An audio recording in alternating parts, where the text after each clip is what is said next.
Welcome back, everybody, to another episode of the Pressing Forward podcast. I'm your host, Mike Giuliano, and today I've got with me Damian Knight. He's a United States Marine. He's also the owner of Apex Training Solutions. Damian, how you doing this morning, brother? Man, I'm good. It's a beautiful day down here in Florida. We had some bad storms last week, but today's looking very nice, so I can't complain. Good, dude. You told me prior that you've got a little bit of a hornet infestation, or at least a couple nests that are hanging out in your house. Yeah, man, there's pretty much every time you go outside, you're getting a little swarm. I have traps hung up in all my trees, basically trying to commit like hornet genocide. Yeah. Yeah. Have you thought about getting one of those like Elon Musk flamethrowers and just going out there and giving it to him?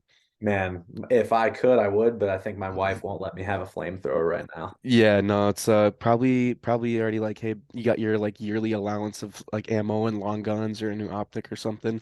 Um, yeah, so let's jump right into it, dude. I appreciate your time and I'm glad that you're here and you've got an awesome story that I think a lot of people can get some good insight and knowledge from. So without further ado, if you want to kick it off, I'd like to know like where you grew up, what life was Yeah. like, and like what kind of led you to joining the Marine Corps.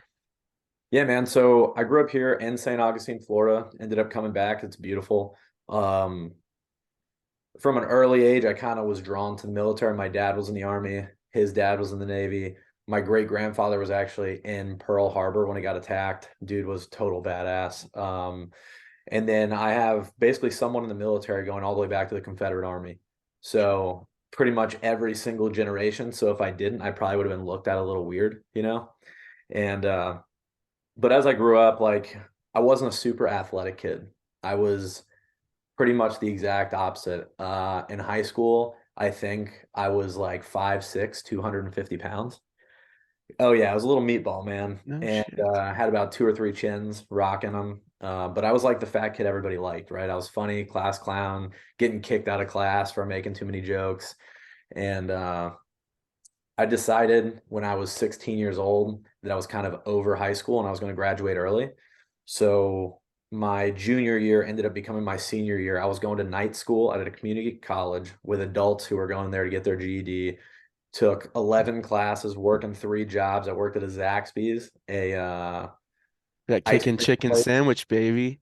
Man, and that did not help my Yeah. weight problem because I every day you get a free meal, and the meal I would get is the wings and things, which is like, the wings, the chicken tenders, the fries, the coleslaw, and I'd eat the whole thing. It turns out that's like 3,200 calories. And that's what I would eat for just for dinner every night. And so I graduated high school at 16 years old. And I was like, you know what, I'm going to join the military. Went up to hang out with my dad. My dad was a bit of a hard ass. My parents are split. So he lives in North Carolina. And I went up there to work out with him to help me get in shape. And I drove all the way from St. Augustine to Wendell, North Carolina, which is right outside of Knightdale, North Carolina, which is named after my family, actually. And dude, I get out of the car after a 6 hour ride and he takes me on a 10-mile run at 5'5", 250 pounds. I made it about a mile and a half, started puking, laying on the side of the road, thought I was going to die. Needless to say, I only lasted about 3 weeks at my dad's house. I was like, dude, I cannot do this. If this is what the military is, like, dude, I'm fucking out. Like, there's no way. Um, Went back home to St. Augustine because I was, a little soft So at the so real I have to ask like did your dad do you think that he was trying to like just slay you to see like how far you were willing to go to actually put yourself in a position to make a change? Like he was like, all right, if you're serious about this, like I'm gonna fuck you up and see how long you can hold Yeah. out. So when my dad was in the army, he had gone through like special forces selection and gone through like SMU selections and been selected every time, but he never actually went. He was one of those guys who wanted to go through like a super tough challenge, but then be like, yeah, you know what, I could have done it, but I'm good. I'm gonna stay in like the Pogue life. And he just loved it. He just sat in the hospital, did like all kinds of, like lab testing and biopsies and autopsies and stuff. Like that's what he did. Scientific dude. But super insanely fit. Like he would be the guy who would take the BCP people and just slay them until they're rocking 300 PFTs. So I found out it's because I made the mistake of telling him on the phone when he was like, "Oh, well, what do you want to do? Like, what do you aspire to do in the military?" And I was like, "Oh, it'd be super cool to be like one of the guys kicking indoors and be like, like a badass." And he was like, all right, sweet. So you want to be special forces? We're gonna run like special forces. So that's how he treated me for 3 weeks. All I ate was eggs and rice. And sometimes the eggs were frozen and put in protein shakes, dude. Horrible, Yeah. disgusting. He's like, well, you know what? Your food's gonna suck for the next 5 years of your life as soon as you join the military. So like, get used to it, you know? And I think part of him was trying to convince me, like, don't go in the military, go to college. And then the other part of him was like, well, if you're gonna fucking do it, like you need to be in shape, you Yeah. know? And throughout that 3 weeks, I did lose like 20 pounds, just fast. But it was more because like I quit eating the eggs and rice because I was like, dude, I can't do this every day. And dude, I was so miserable. I went back home where I could be like fat and happy with my mom and my stepdad, where they'd be like, yeah, you want fried pork chops and mashed potatoes and macaroni? Like, let's do it. It's like, fuck yeah, Yeah, comfort. no, exactly. I was gonna say that comfort food makes you feel good and like, oh, Yeah. I love you too, mom. Like, Yep. And then the day I turned 17, I actually walked into the Army recruiter because most of my family has been Army or Navy. I have one uncle who was in the Marine Corps back in the 70s, and he was a force recon dude, like back when they were still kicking indoors and doing God's work and going to South America and doing like drug missions and stuff. And I went to the Army recruiter, my 17th birthday. My dad came down from North Carolina. He was like, yeah, I'll sign whatever, but you probably need to be like a pogue. And I was like, what do you mean, man? Like, I got this. And I walked in, it was a Friday, and the recruiter looked me dead in the eyes because it was a little late too, because my dad drove from North Carolina, and he's like, hey man, it's 2 o'clock on a Friday. Like, why don't you just come back? Like, you just turned 17, there's no rush, like go live your life a little bit. And I was like, dude, fuck you. Like, I'm ready to sign. Like, my dad's here, my mom's here, like, let's fucking go. yeah, And it's like something out of a movie, man, because I walked out pissed off, told my dad, like, go back home to North Carolina, like I'm over this shit. And I got home and there was a white govy in my driveway. get the fuck out of here. Dude, Like they knew you were at the army recruiters. Dude, He's so you would think because it was actually like one of those armed forces recruiting stations where it has everybody in there. But this dude came from a different county because I actually went to school in a different county, but I took the ASVAB at school. Didn't get a great score, but I got like a 74 with like a 120 GT is what it ended oh, up. okay, okay. And so we get there, and my mom's like, "Who's this? Like, who's this guy in our driveway?" And he gets out wearing his like deltas, and I was like, this dude knows. What Like what this year what year is this? I'm sorry. I didn't need This what was time frame? 2012. 2012. Okay, 2012. okay. Yeah, so he gets out and I was like, man, this guy definitely had to be right across the hall, listening in, like a cup to the wall. And he gets out, he's like, hey man, you Damian, like, you want to be a Marine? And I looked him dead in the eyes. And again, I'm maybe 5'6", because I'm still going through growth spurts. I'm only 16. And I'm over 220, 225. He's like, hey, you want to be a Marine? And I was like, dude, does it look like I can do a fucking pull-up? That was my response. The reason I was going to go to the Army, there was no pull-ups. Like, the weight falls a lot quicker than it does pull up. Hmm. It's like, well, what if I told you I could get you under 200 pounds, get you passing the IST in a month? And I was like, dude, if you could do that, I'll fucking sign. Well, he shook my hand, shook my mom's hand, and left. And I was like, what's going on? This dude doesn't even have my phone number. The next day at 4 o'clock in the morning, my mom comes in my room and she's like, this guy's here. He said, get your shoes on and get the fuck outside. And I was like, oh No way. my God. Dude, swear, like hand on the Bible, man. And so I go outside and he has all the kids who are high risk, like all the fat kids. He picked them up from St. Augustine, brought them to Jacksonville because that's where I was living at the time. And we ran, and then we were all puking and dying. And then we get back, like we were staged in my driveway, and he's like, hey, here's some ammo cans. Pick them up. We're doing the same run again, but now with ammo cans in your hand. We're like, what the fuck is happening, bro? Well, long story short, 3 weeks later, I was under 200 pounds, doing 5 pull-ups, doing like passing my IST. So I was like, well, here we go. I told you I'm going to sign. I'm going to sign. And I remember to this day, he's like, what do you want to do? And I went back thinking like how hard that PT was I did with my dad for 3 weeks. And I was like, I'm not trying to be anything crazy. I was like, dude, I want to be a parachute rigger or Intel or an MP. Those were my three choices. Why would I want to be a parachuter? Guaranteed jump wings, whatever. That looks cool on your uniform. Get a little candy up Yeah, there. yeah. And I go to MEPS, pass. I'm still losing weight. My diet at this point is breakfast is an apple, lunch is a can of tuna, and dinner is an apple. That was literally That's my brutal, diet dude. That's for fucking 90 brutal. days. For 90 days. But in 90 days, I All right, went hold from, on. Did you stay disciplined for the 90 days, or did you let some Zaxby's slip in there once or dude, twice? no. So I quit working at Zaxby's during that time. He made me quit. He was Okay. like, you can't be working at Zaxby's, shoving your mouth full of this stuff. And this isn't much better, but I got a job at Moe's, right? But what I would get at Moe's, I would just get a cup of meat. Like if I was going to eat, I'd just get a cup of whatever, like steak or chicken, and that's all I would eat. And I wanted to cheat on it so bad, but after like 3 or 4 weeks, and I stepped on the scale, and this is post losing some weight with my dad, post already a month of training with him. I got down to like 190, and I was like, dude, this shit fucking works. Yeah. Am I miserable? 100%, but this shit fucking works. So I did that for like another 90 days, and he calls me at some point throughout this 90 days. And he's like, hey, man, I got your contract. You're going to be so pumped. I was like, sweet, man, parachute rigger, let's go. And he's like, oh, no, you're not going to be a parachute rigger because there's like a certain allotment and you have to work with the army. And it's not going to work, man. And I was like, oh, sweet. That's cool. I'll be intel. He's like, oh, no, you're not going to be intel. And I was like, oh, all right. So I'm going to be an MP. Like, not my first choice, but, that works. And he's like, well, actually, you're too young to be an MP because you're only 17. You got to be like, there's an age requirement. And I was like, well, this isn't sounding too promising, bro. Like, what am I going to be? And he's like, well, have you ever heard of security forces? I was like, no, what the hell is that? And he's like, well, basically, you're going to guard the president. And in my head, I'm like, wow, that's badass. Like, even if you Like don't, you're thinking like little microphone in the ear, MP5 like yeah, underneath a suit jacket and shit. I'm Yeah. thinking I'm going to be freaking the Secret Service while I'm a Marine. So I'm like, dude, let's go. Did I read my contract? Not even 1%. I went straight to the recruiting station. My parents had already signed everything, so they didn't need to know anymore. Gotcha. And he shows me this contract. I read PRP, presidential security, like whatever personnel reliability program. I was like, that's what it is, man. Sign, boom, done. Right? Called me up and he's like, hey, you want to go do an IST? I was like, let's fucking do it, man. And it had been 90 days since I had signed this contract. So about 4 months I was working with this dude.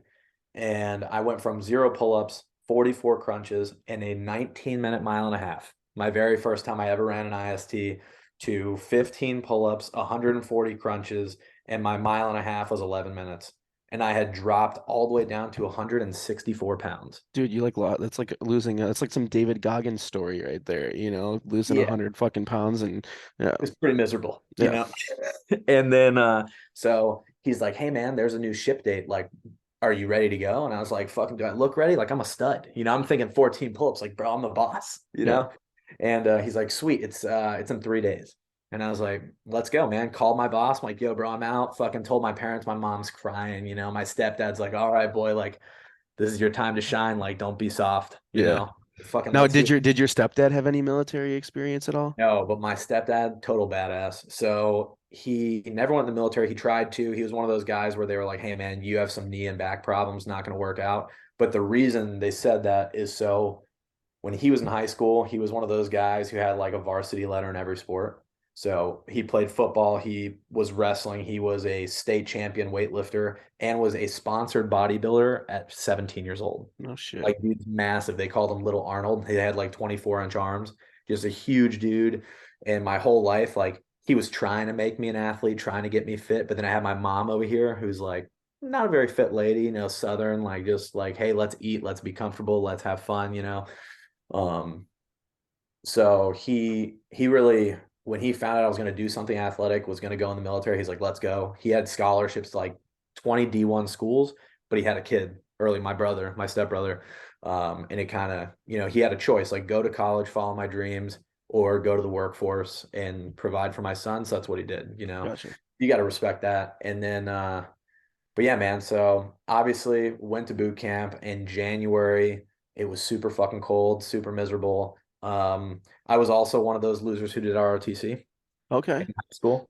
So you're like And like a PFC or Lance Corporal getting out yeah, of so I was a boot camp. PFC, so I was pretty Okay. hot shit. Oh yeah. And Got the stripe on your arm, like yeah, and yeah, I was also the dude who they were like, the drill instructors come in, like, hey, who is ROTC? Fucking hand shot right up. I thought that was like some cool thing. Like, cool, you're a squad leader. And I was like, fuck me. Like, how am I gonna already be in charge of these people, right? So the normal thing goes on. I had like some real stupid kids in my squad, so I was always getting hazed, getting good training. I mean, it was great, but you know, pretty normal experience to everybody, just getting yelled at, getting hazed. One time, the worst thing that ever happened to me throughout that entire experience, just to keep it short with the boot camp stuff, was you do like your 3 4 mile hike the very first time, and then they make you climb the rope. Like for your very first time, you go up, you do the reporting shit. And I didn't know how to lock my feet, right? I was one of those kids who like wasn't really paying attention when they're like, hey, this is how you do the J hook, this is how you do the S hook, whatever. And so I climbed up, just muscled it because I'm like, bro, I'm 160 pounds now. I'm a stud. Like, let me get up here. And I do my little reporting thing. And my drill instructor's like, all right, man. So are your feet locked? And like, yes, sir. He's like, no, the fuck they're not. And I was like, oh, yes, sir, they are. And I had them like pinched together, trying to make it look like they were. He's like, all right, let go with your hands. And I was like, no. He's like, all right, well, if you don't let go, I'm gonna drop you back to like receiving day one. So I fucking let go of my hands, Jesus take the wheel, start falling, 20 plus feet, whatever that is. And so I grabbed with my left hand and just kind of like squeezed it. And when I got to the bottom, Oh, just shredded. dude, well, I didn't even know because again, it's like January, February, it's freezing at Paris Island, like probably 20 degrees. So we're numb anyways. And he's like, all right, unblast your boots, go over there with the losers, I'm like, fuck. And this kid looks at me and he looks at my hand, pukes and passes out and falls down in the blood and like the puke. And I was like, fuck's wrong with you? And I literally did that. Like, what the fuck's wrong with you? And I looked and I was like, oh my God. And, so they gave me this whole thing about like, you're going to get MRSA. And if you touch your dick with that hand, your dick's going to get bumps and fall off. Like, they were trying to scare the shit out of me, man. And I'm like, no, like, and again, I'm 17. I've barely experienced the real world. I start crying. I'm like, my dick's gonna fall off. Like, that's not cool, man. Like, I need that thing. Yeah. Yeah. They didn't drop me, but they made it to where I couldn't do pull-ups for like 6 weeks. And that's like a pretty big time where you're losing weight, you have muscle Yep. atrophy, all this stuff. And so when I finally got cleared to do pull-ups, we had the pull-up bar like in the squad, be like, all right, like Knight, get up or recruit, whatever, get up on the pull-up bar and do 20 pull-ups. And so I get up there, I could only do three. Man, after 6 weeks, I could only do three pull-ups and like I was straining. So my drill instructor put me on fire watch first shift, and he's like, all right, well, get on the pull-up bar and do 20 pull-ups. So I tried again, did like 3.5. And I got off. He's like, what are you doing? And I was like, I'm gonna do pull-ups until I do 20. And then, I'll keep doing them throughout the hour. He's like, no, I said do 20 pull-ups. So he goes into the drill instructor hut, comes back out with a roll of freaking 100-mile-an-hour tape and tapes my hands to the pull-up. No way. Dude, and the worst part is he's like, I'll come back and get you once you've done 20 pull-ups. And he came and checked on me at least twice. And when he came out the second time, he's like, how many pull-ups have you done? And I'm like, dude, 7. Like, I can't pull up, but like my hands are still here. He's like, all right, well, you're staying. You're staying until you do 20. He goes in, the dude falls asleep. And our like series commander or whatever comes in, and my ass is hanging asleep on my arm, like fell asleep, and he just starts poking me. Ah. And he's like, hey man, like, hey recruit, what are you doing? And immediately I go to report my post. Like I'm sitting here like reporting my post, hanging up. My shoulders are just inflamed, just super a lot of pain. And so he takes me down and he like makes me hold this ball of tape in my hand. And he's like, let's go show your drill instructor. Dude, when I went in there, that I've never seen a staff NCO like babbling so fast, trying to explain themselves.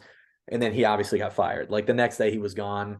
And my lead series commander brought me a large fry from McDonald's. He's like, how about we never tell anybody this happened? I got some French fries for you. And I was like, bro, French fries? Like, bet. I won't say a thing. No. That's fantastic. Yeah, and that was like my one thing that happened to me that was kind of crazy. Um, Obviously, at the end of boot camp, like you go through your like presentation where they're like, "Hey, this is what ITB is. This is what MCT is. They're all SOI, whatever." And we go back to the squad bin. Like, "Hey, if you're going to MCT, get on the right side. If you're going to ITB, get on the left side."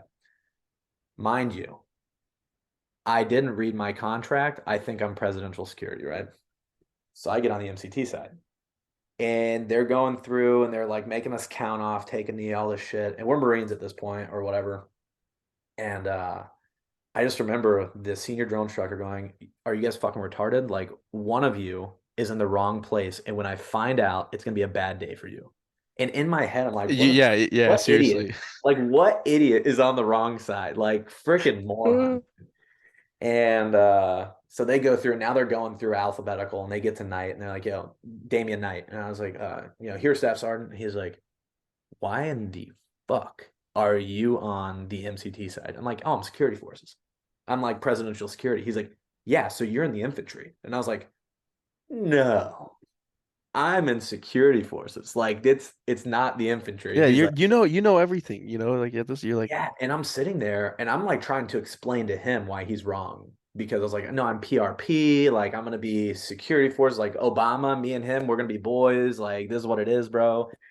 And he's like, all right, get the fuck in the ITB side. So then I go to this like, ITB screener thing where they go through all this stuff. And all through boot camp, I had been doing the presidential screening. Like they pull you aside, you go through all these different levels of screening. I passed them all. Like we started with like 300 dudes. We're down to like 20, And so they pull me in the senior drill instructor's hut after we get back. And they're like, so now you literally didn't know you were infantry. I was like, dude, you guys have been sending me to these presidential screenings. I passed them. Like, that I'm presidential security. Like, that's what I'm going to be. And they're like, yeah, dude, but that is infantry. Like, I swear to God, that's infantry. So they pull my contract out. They're getting down. Like, the third line is like, okay, you'll be in security forces for 2 years and then the infantry for 3. And I was oh like, that's oh my God. and you read like you're like oh I knew I read line one and I was Yeah, I was like, I literally was like, I didn't read that. And they're like, well, you're gonna fit in really well in the infantry. yeah. And I was like, fuck, you know? So I told my parents that like at family day. Like they're there, like my stepdad's like, wow, you made it, like congratulations. It's the first time I seen like my stepdad and my real dad like mingling. And they're both like super proud, like we're all taking pictures and stuff. And they're like, what does it mean? Like, so you go to the MCT thing, like we researched it, right? So then you're gonna go to like this school and be presidential security. And I was like, yeah, well, actually, I'm in the infantry, apparently.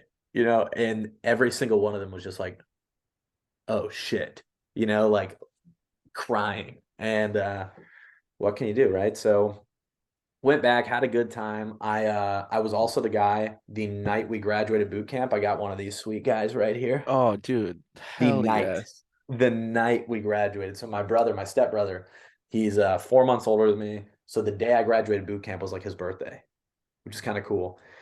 And I was like, yo, bro, I'm freaking loaded now. I'm a PFC. I got like 2,300 bucks in my bank account, practically rich. Like, what do you want? I'll get you anything, And he's like, dude, I want a tattoo. And I was like, sweet. So we go to this tattoo parlor. I'm sitting there, not getting my tattoo. I'm just like watching TV. And this dude comes out, asshole. He comes out and he's like, hey, man, like your brother's getting a tattoo. Like, are you going to get one? And I'm going to paint this picture. I have my high and tight. I had glasses. I used to wear glasses. I got LASIK. I had my boot band bullshit on, or my glasses strap on, brain strap. There you go. I Yeah. had the brain strap thing on. I have like probably a skivvy shirt on, dude. I don't remember, but I guarantee you I did. Like it was the night of, you Oh, know? you got your those reflective pants on, like the ones that say Yeah. like USMC and your go No, I did fasters. wear the jacket though. Yeah. Yeah. Everybody did. Come on. Yeah, yeah. And this dude comes up, he's like, hey man, like you don't have anything you could be proud of that you would want to get a tattoo of? And I was like, what do you mean? Like, dude, I'm a United States Marine. Like, I'm so cocky, like I am a Marine. I am the Marine Corps, right? And he's like, dude, well, why don't you get an Eagle Globe and Anchor? And I was like, I'm not supposed to get a tattoo before infantry school. Like they told me. And he's like, no, dude. He's like, that's because they don't want you getting an infection, but you have what, 10 days left? And I was like, dude, you know a lot about the fucking Marine Corps. Like, what's going on? He's like, yeah, man, I was in for 9 years. Like, I deployed to Ramadi. I did this, I did this. Yeah, He's like, yeah. I can tell you, getting the Eagle Globe and Anchor today will be the best decision of your life. And I was like, all right, sweet. So I'm getting trolled by this dude who probably got out as like a corporal or sergeant back in the day, whatever. So he does this Eagle Globe and Anchor. And dude, I go in to see what my brother is getting, and he's getting the exact same Eagle Globe and Anchor on his ribs. And I was like, dude, what are you doing? And I was like, dude, like, you're not a Marine. Like, what are you doing? He's like, well, when you said you were in the infantry, I got an idea. Like, just in case you deploy and die, like, I have this. All I have to do is add your Oh name. my God. And I just like, my chin was just like, oh my God. And the tattoo artist, like, bro, good idea. I've had a lot of friends die. And I'm like, what the fuck is going on here? You That know? is Continue to eat like shit for the 10 days, whatever. Go to SOI. I was nothing special, man. Like physically, middle of the pack. Um, Made one mistake, like the day you get to shoot the AT4 trainers or whatever. I wasn't wearing ear pro. So I thought I was like Helen Keller for like a solid 3 hours or whatever. Um, but yeah, like normal graduation, the coolest thing that happened to me in ITB is, again, it's like another crazy instructor story, if you will. So I was in Charlie Company. They called us Cupcake Charlie because we got all the libo. Like, dude, if there was an opportunity for us to be not in the field and out in town, our instructors found a way to do it, right? And we had this dude named Sergeant Johnson, a massive machine gunner. I'm talking, this dude was probably 6'5", 280 pounds, should not be in the Marine Corps, just yoked. And it was one week, and it was like a Saturday night. I was on fire watch, and dude, I hear this crash, just like, and I was like, what the fuck? Peek out the door. There's definitely a car crashed into the company CP. And I was like, not mine. I'm not dealing with it. Fuck that. We're on the second level. First deck guy can go get that. Right. And I'm sitting there. The other fire watch dude is asleep, like in his rack, just like pass the fuck out. Sergeant Johnson and this other guy, I can't remember the other dude's name because he was from one of the other decks, come in nothing but their boxers with a handle of Jack Daniels, just like bust through the door. And I'm like, what the fuck is going on here? And they, hey, Firewatch, get the fuck over here. And I was like, oh, hell no. So I walk over there. I'm like, how's it going, Soren? He's like, uh, did you see anything tonight? And I was like, no. He's like, you didn't hear anything? You didn't see anything? And I was like, no, not a chance. He goes, all right, come here. Puts me in a headlock, proceeds to dump alcohol down my throat, gets me fucked up. Again, I'm still 17 in SOI. Like, never drank. I was the dude who would go out on the weekends. Everybody's going out. I couldn't even get into the 18 and up clubs. So I'd sit in the hotel by myself, like while everybody's out, or I go to Yeah. Walmart or the movies, dude. And so they get me fucked up. Like, I am drooling. And they're like, yeah, well, guess what? Now, if you say you seen anything, we saw you underage drinking. It was kind of like a we got, Oh man, that's and I was like, fuck. And they're like, and you were doing it on duty. And I was like, oh no. So I'm petrified. The next day I wake up, definitely still drunk. And they probably only put like, 4 shots down my throat, but it felt like forever for a kid who didn't drink. And I get called in by the company first sergeant and the like instructor staff for all of Charlie Company. And they're like, hey, Knight, you see anything last night? And I was like, nope, didn't see anything. And they're like, you smell like alcohol. And I was like, yeah, I had to help. One of the dudes puked on me. Like, I came up with a story quick, and they're like, dude. all right. They're like, did you see the car that was crashed outside? And I was like, there's a car crash? Like, dude, I could have gotten an Oscar. I was like, oh my God, like, there's no way. I played this whole thing. They're like, it's weird because your wallet was in it. And I was like, my wallet? Like, what the hell's going on here? So what I didn't remember, because I got blacked out with just those 4 shots, whatever, they told me to go move the car.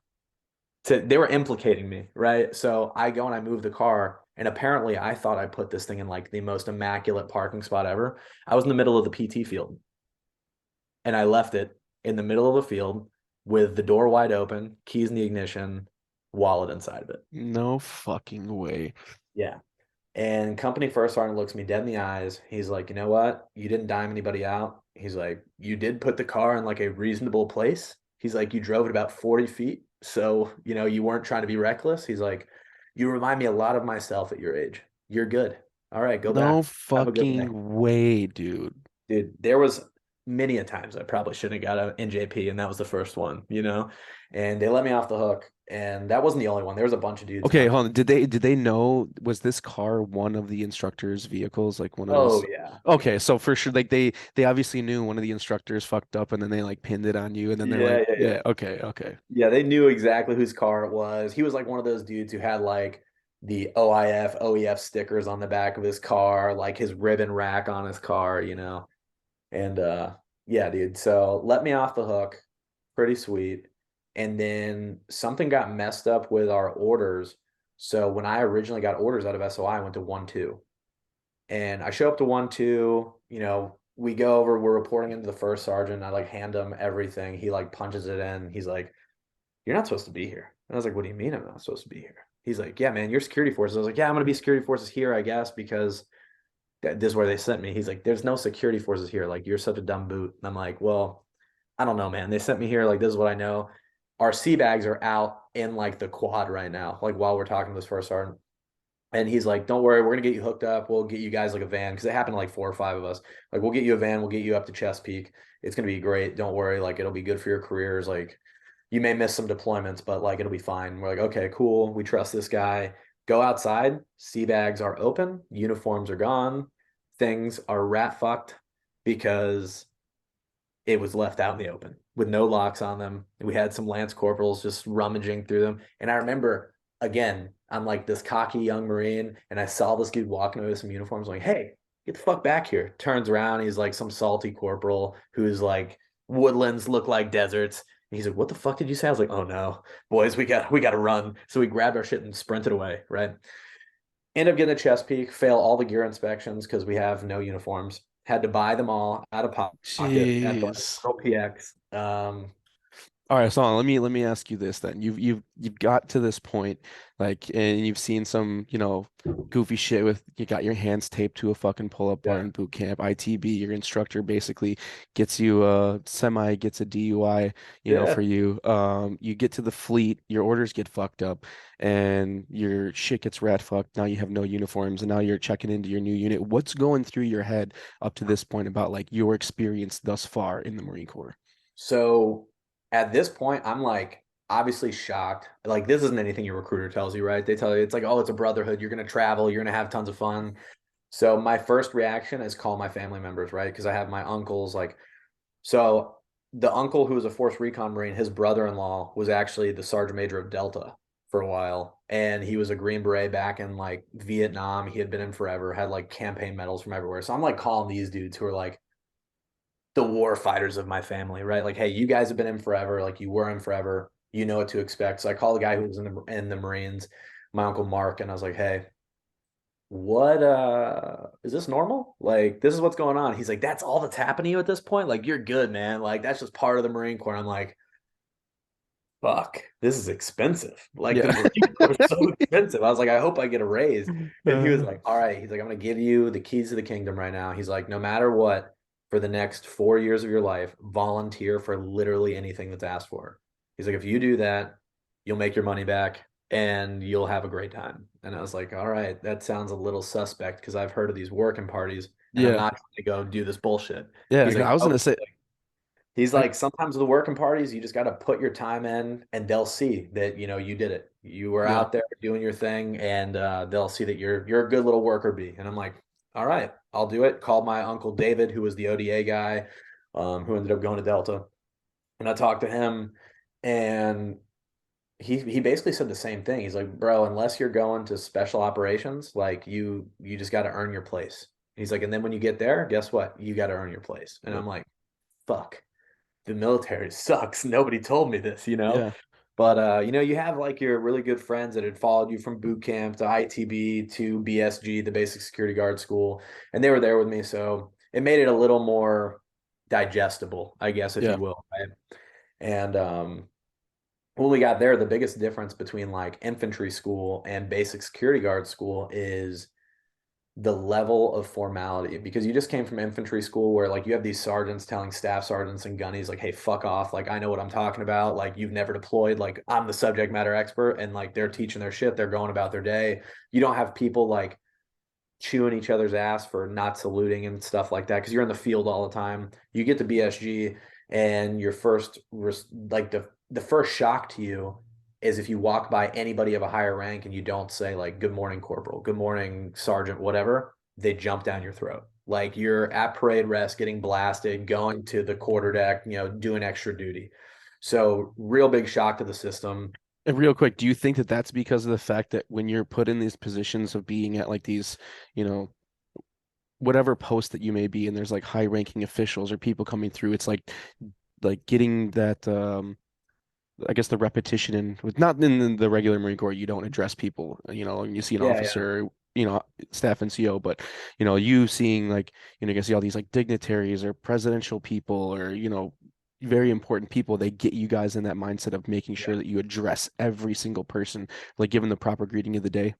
Yeah, I think that's exactly what it is. And you don't really realize it until not even when you get to where you're going, but after like you've been there for a year or two, and it's like, wow, okay, they were just trying to build a really good habit in me because Yeah. if I walk past an ambassador and I don't say good morning, it's going to look really bad, Right. on me, So, so I get to VSG, we check in. I had a friend acquaintance at the time who I actually grew up with, was in school with. He joined the Marine Corps like 6 months before me, who was a VSG still, right? He was a med hold.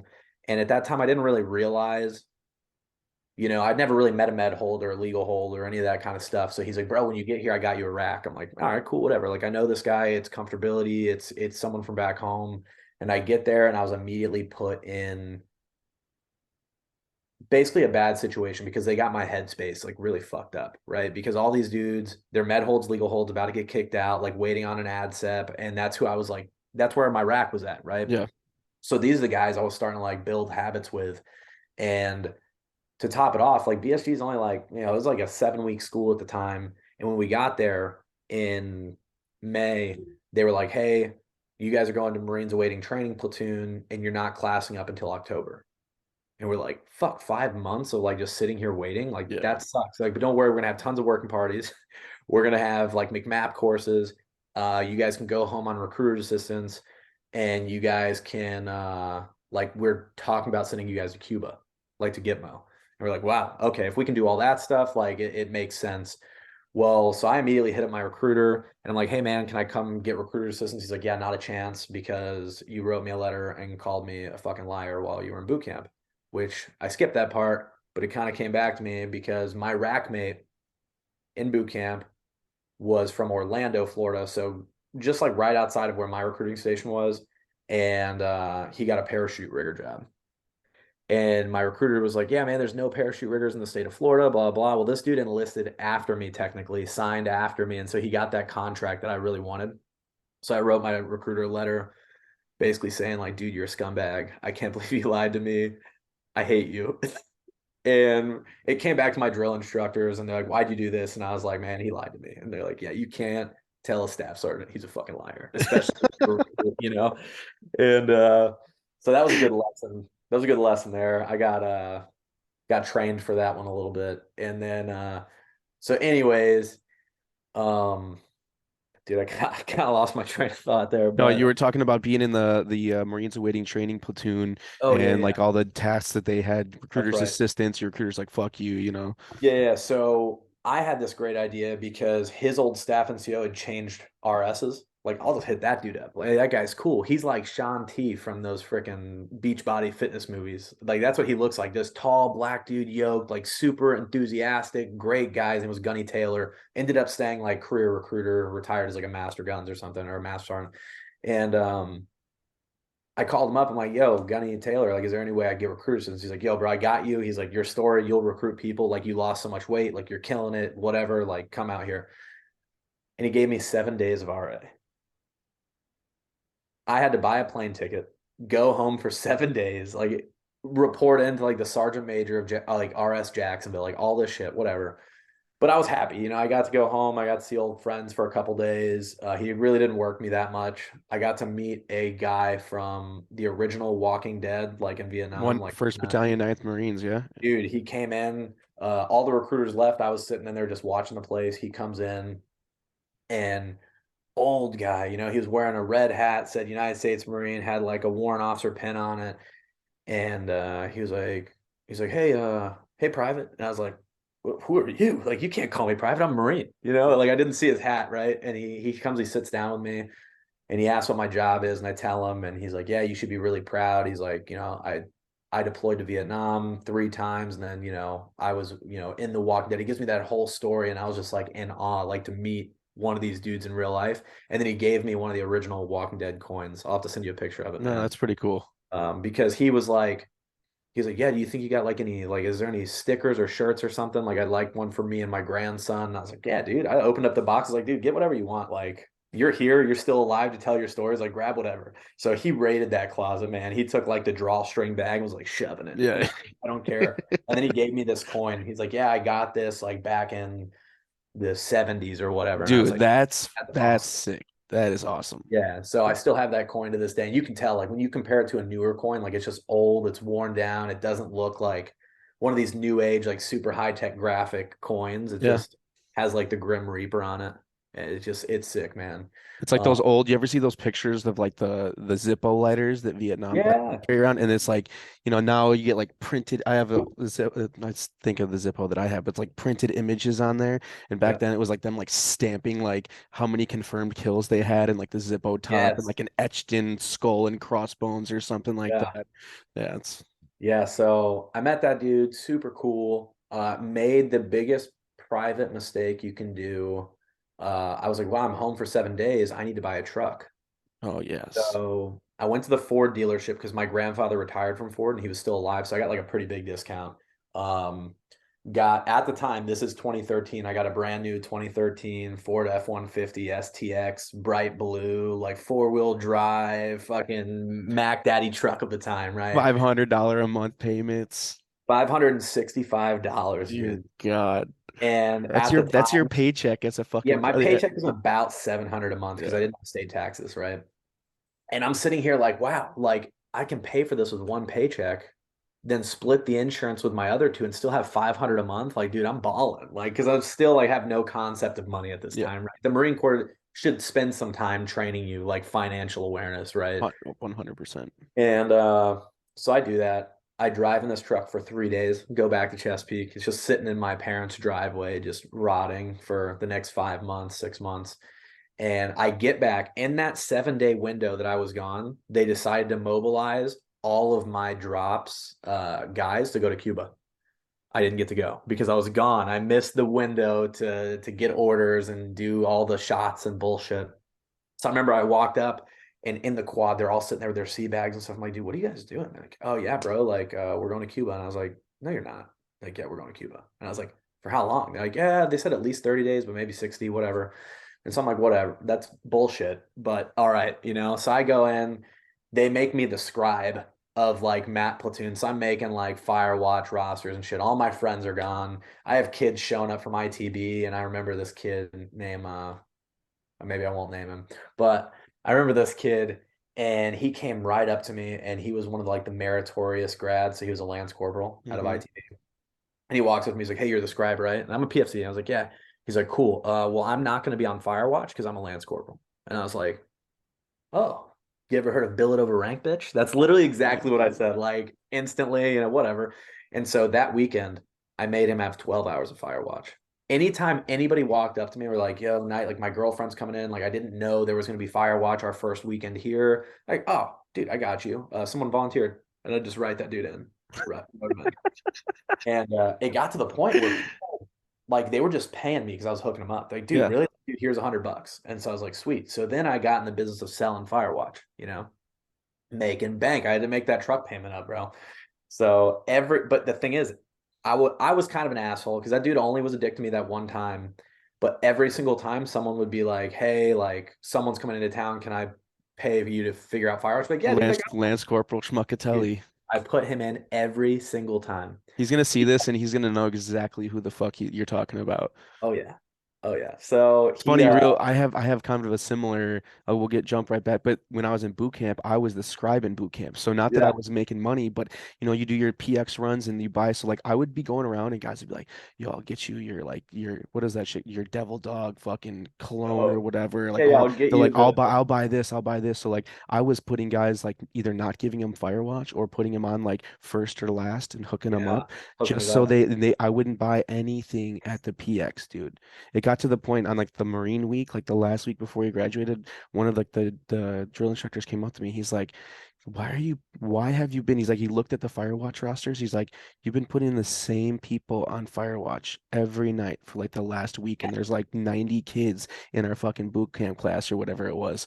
And he knew it, like not that I was like I was a really good recruit, and like I didn't get shit for it, but he just like looked at the people that I was putting on.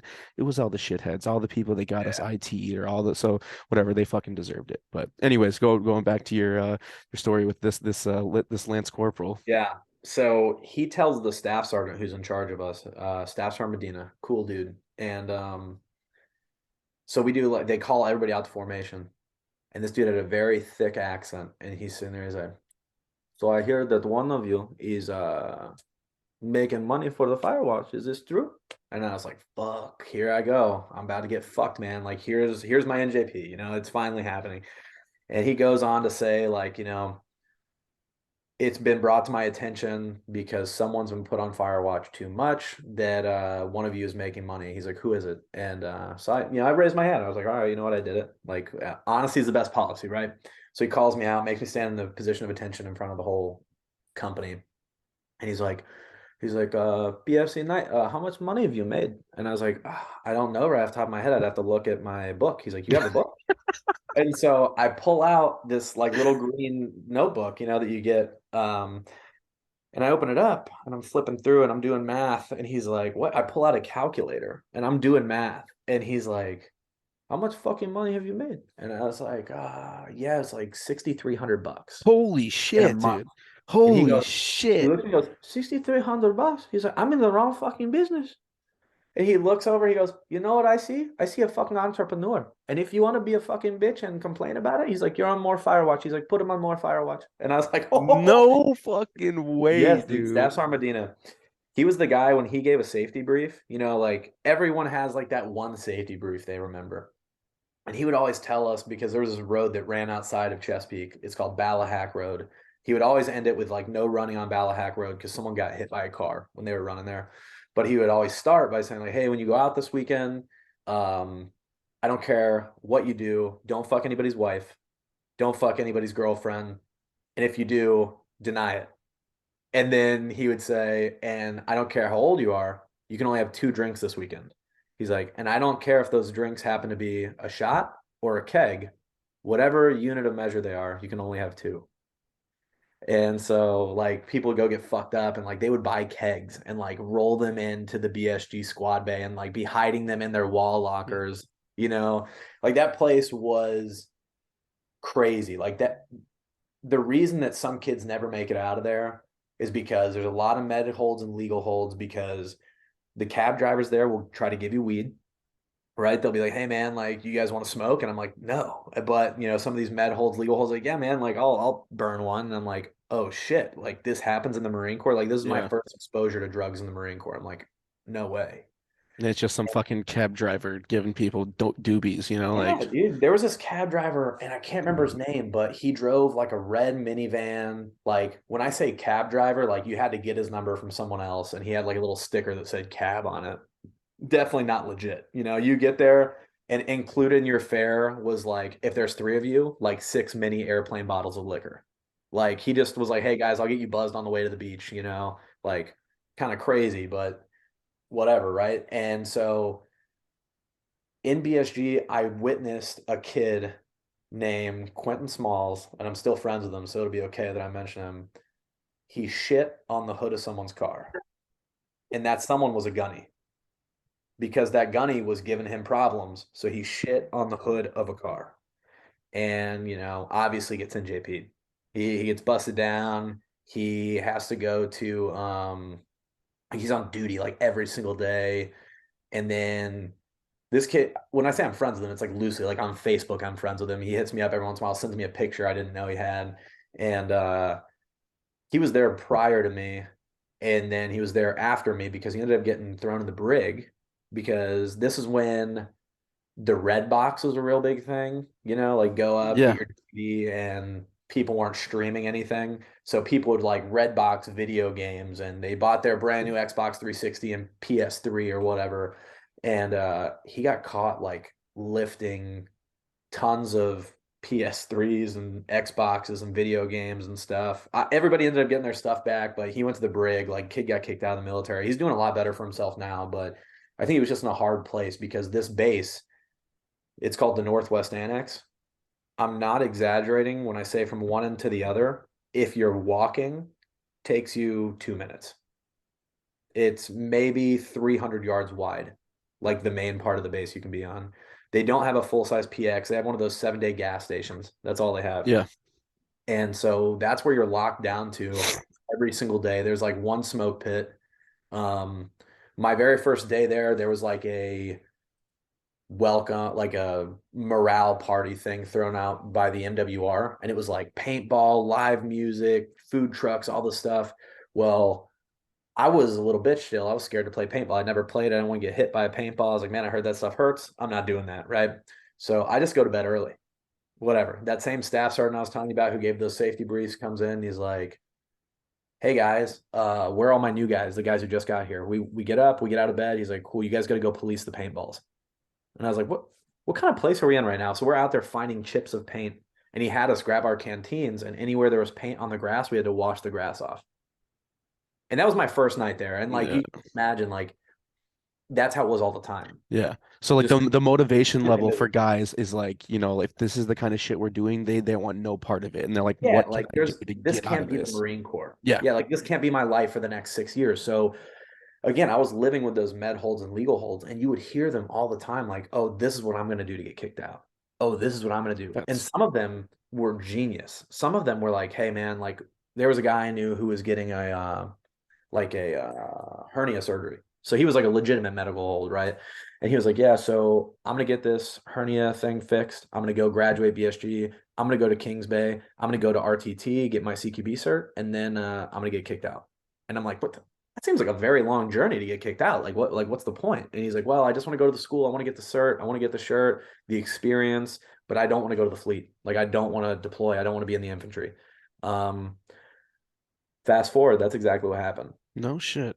Yeah. How do you pull that one off? His back. My back hurts kind of deal. So he ended up getting out. I know he did have some medical problems, whatever, but it's like he kept them all to himself until he graduated that school. And then all the problems he had came out in a flush, man. And it wasn't like an instant thing. It was like a year or so where he had to med board and do this process to get out. But yeah, I finally we're getting close to BSG starting. I was supposed to start in October. I'm there, from May. It's like August timeframe now. I go through my last presidential screening, and this lady, this lieutenant commander, looks me in the eyes and she's like, "Hey, so like you've been selected. You're going to go to Eighth and I. There's only one problem. Like there's some kind of typo on your paperwork." And I was like, "What do you mean?"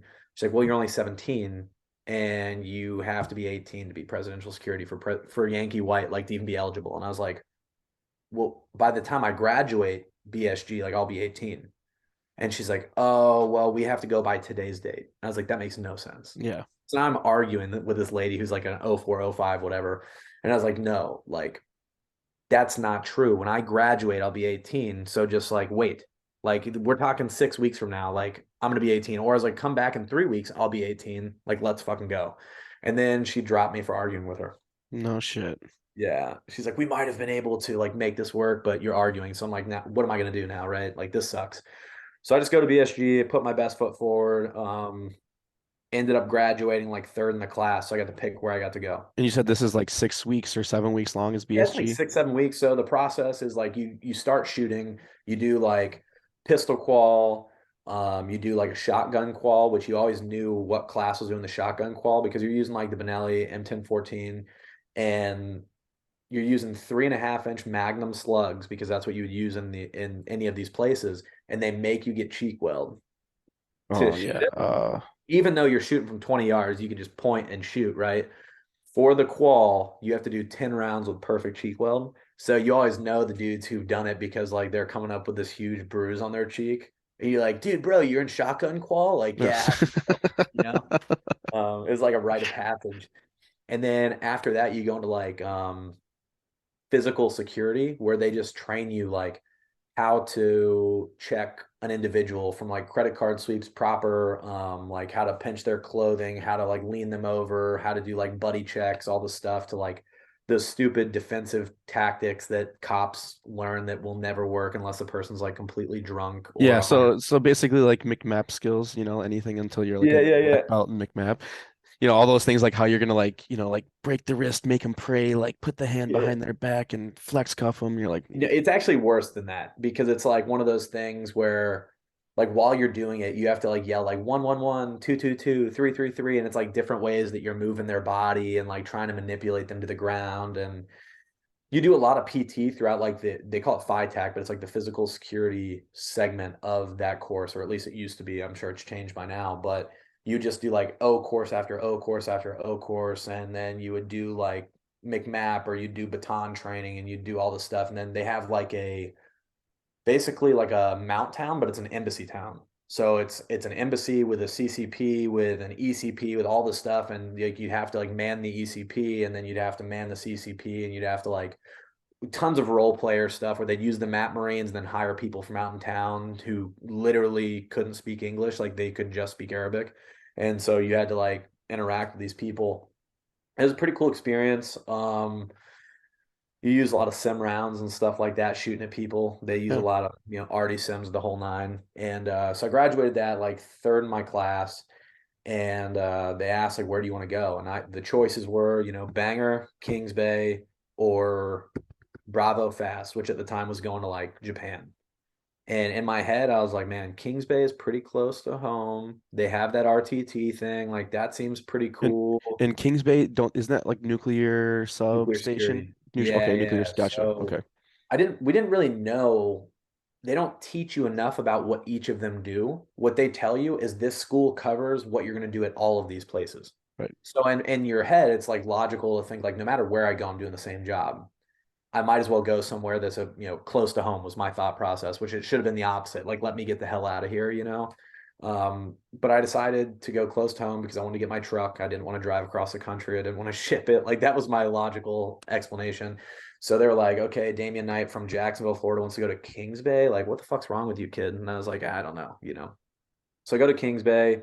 They make you go through like a month and a half orientation process, which they give you like 6 sheets of paper with the ROEs. Obviously your general orders and stuff are on there, but it's your guard mount, like what you would have to know to go on to post.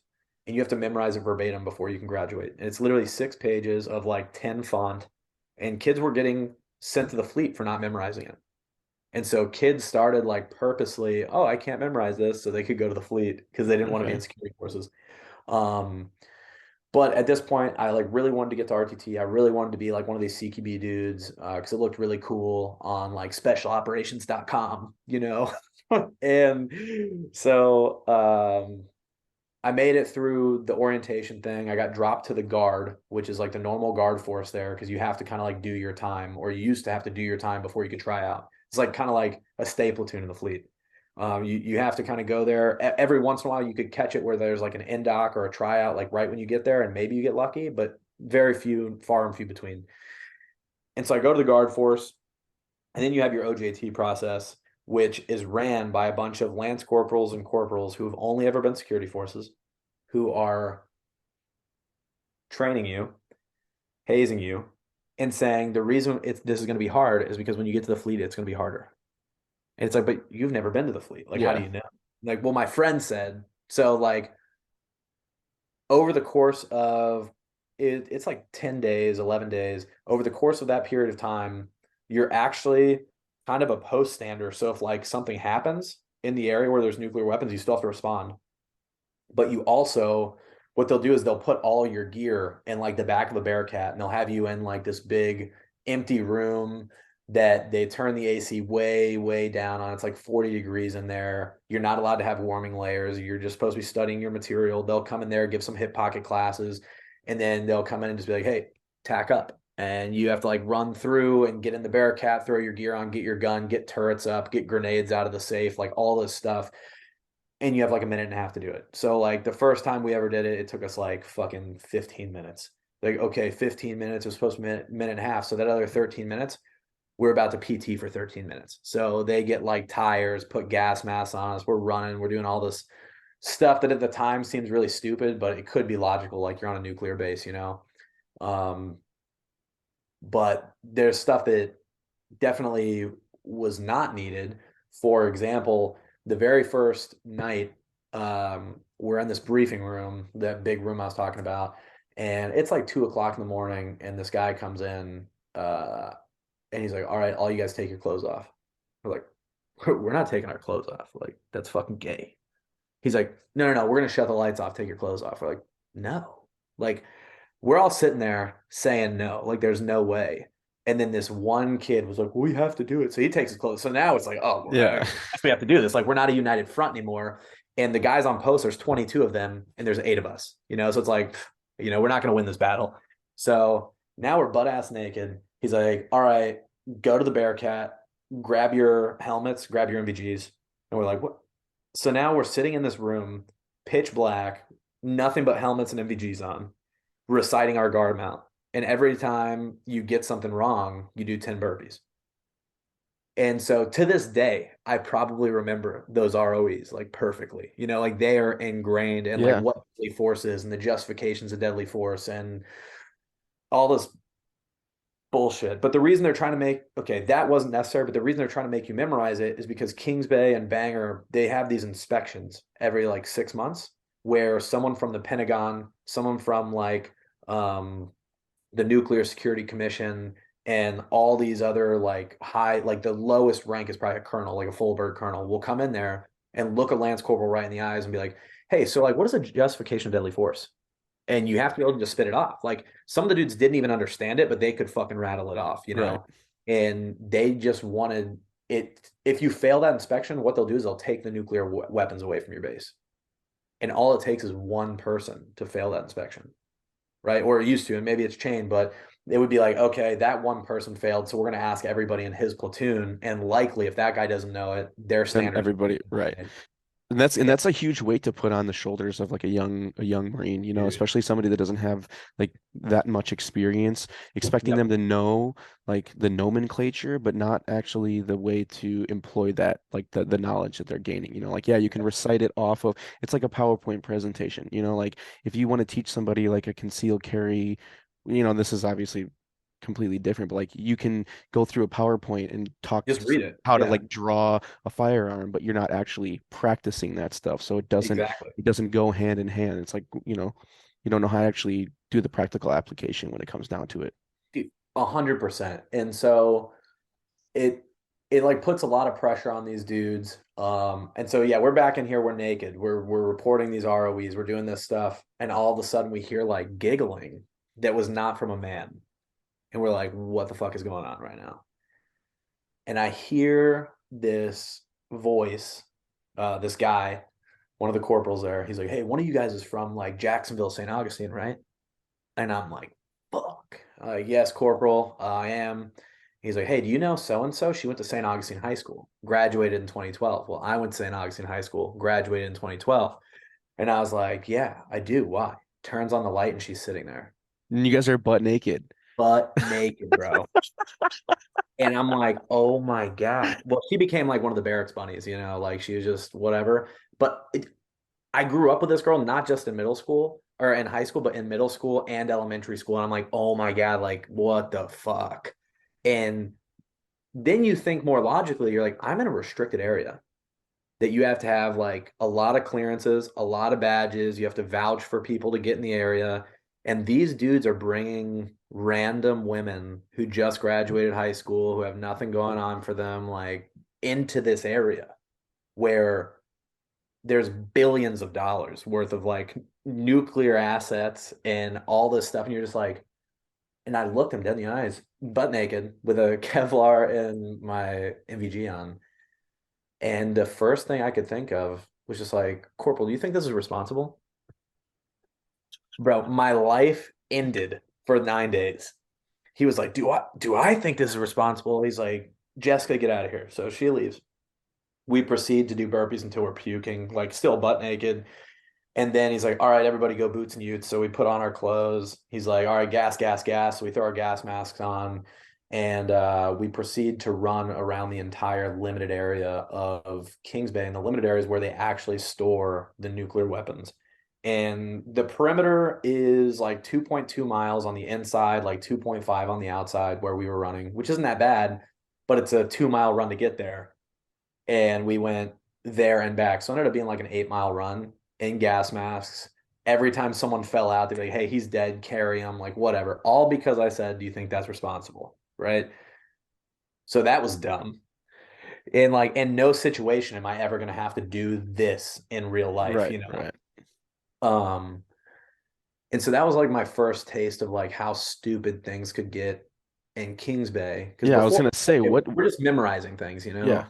And then now we have this where it's like a blatant you're doing this with no intent, like no training value. It's like, hey, how bad can I fuck this dude up? right. Right. So it was pretty common in Kings Bay to have like not a hazing allegation, but like a legitimate hazing charge, like once a quarter, where someone is going down, someone's getting adcept because like they're fucked up from getting hazed, like getting PTSD from a place where you shouldn't, Yeah. like it's supposed to be chill, right? Like we had a situation where someone was making someone low crawl through a ditch and there was water in it, and they stood on his back and shoved his face in it and held him there, like drowning this fucking kid. And he's in full kit, and then they lift him up. They're like, "Hey, can you breathe?" He's like, "Yeah, cool." Take a breath, put his head back down, and they're like, "Oh yeah, well this is swim training. We're seeing how long you can hold your breath." Like, what the fuck is going on here, Yeah, man? that's so what kind of mindset does this put you in when you see shit like this? Like obviously this is not what you expected whatsoever. Yeah. So So where does your like motivation level sit or like your like decision making on the route that you've put your like the position you put yourself in because that you've wanted to be a Marine and like do the yeah, security forces thing? Like what are you thinking now? Like wrong decision? Like this is bullshit? yeah. So at that point, I had those other friends who were like, dude, we can still like quit and go to the fleet. Like we can get out of here. We can go to the fleet. Like I guarantee fucking to you, this is not what they're doing in the fleet. He's like, maybe they're gonna like haze me doing some other stuff, but like it won't be this, like it'll be a change. And so there were some dudes who did that. And there were some dudes who went on like suicide watch because it wasn't even suicide watch. It should have been called homicide watch because we had people who'd be like, if you fucking touch me, I'm gonna kill you. And we're sitting there with tons of loaded weapons and grenades and shit, like it's plausible. Yeah. And for me, I kind of like went internal. I was like, all right, you just got to get through this bullshit. Like it's 10 days, get through it. And what doesn't kill you makes you stronger. It's kind of where my head went. And my end goal was to go to RTT. It was still to try out for that platoon, which means I'm getting away from these fucking idiots. And the reason that I thought they were that way is because they had like something to prove. Maybe they couldn't make it in RTT. They felt like inferior. So this is the one time for 10 days every 6 months they're allowed to treat people like Right. shit. Right. And so that's kind of what I just kept in my head, right? And I would still call like my not my parents. My parents would have freaked out too much, but I call my uncles because they're my great uncles. So they're like in their 50s, 60s at this point, and they've been in special operations. And I'd explain it, and they'd be like, "Yeah, well, sometimes you just got to hit a bitch." And I'm like, "Well, I don't know if that's gonna work for me." At this point, I've lost a ton of weight. I'm very skinny. I think at this point I was like 140 pounds, and I'm in this situation. And I was like, yeah, guys, I don't know if that's gonna work. I'll just like buckle down. As soon as I got into my section, I remember I didn't have a team leader yet, so I went right up to the sergeant who was there. His name was Sergeant Hannah, who came from the fleet like prior. I think it was like 3-6 or something. And I went up to him. I was like, "Excuse me, Sergeant. Like, I just wanted to find out how I can try out for RTT." And this dude, he's sitting at a computer, like nice and proper, and he looks over me. He's like, "What the fuck did you just say?" And I was like, I'm like sitting here going through my head, like, what do I do? What do I do? I was like, I just want to know how to try out for RTT. He's like, well, that's weird because I'm a fucking sergeant and you're a lance corporal. And if you ever talk to me again without talking to like a corporal or your team leader, like prior, like I'm gonna beat the shit out of you. And I was like, oh my fucking God, like, what is going on here? And I was like, I don't even have a team leader. And he's like, what the fuck did I just say? Like, go find one. Like, go find a team leader. So now I'm like going through like, Corporal, like, can you be my team leader? Like, hey, Corporal so and so, can you be my team leader? Like, finally, this dude, I like walked up to him. I was like, hey, Corporal Hall, like, I don't have a fucking team leader, bro. Like, I don't know what to do. He's like, oh shit. Oh yeah, sure, man. I'll be your team leader. I was like, sweet. I don't want to be here. How do I go to RTT? And he was like, what? I was like, dude, I gotta get the fuck out of here. Like, I need to be better than you guys. He's Like, like, you think you're the only one? yeah. And so he was like, all right, bro, I got you. Like there's a tryout in a month.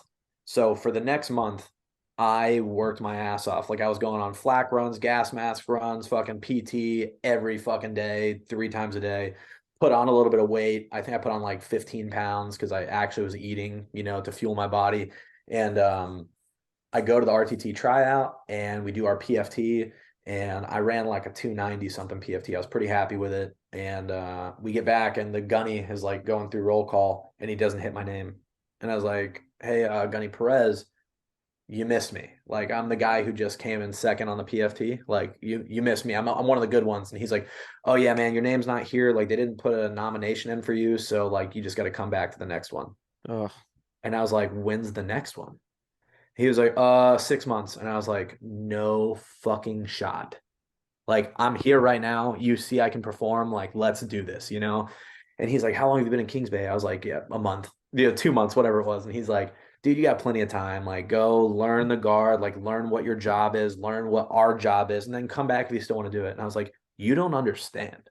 Like, I can't be with these idiots. He's like, well, you don't understand. If you don't leave right now, I'm going to make it to where you can never try out. And I was like, oh, fuck. Like, all right. So I go back to my section and I'm the most pissy person ever. My Yeah. motivation levels dropped to rock bottom.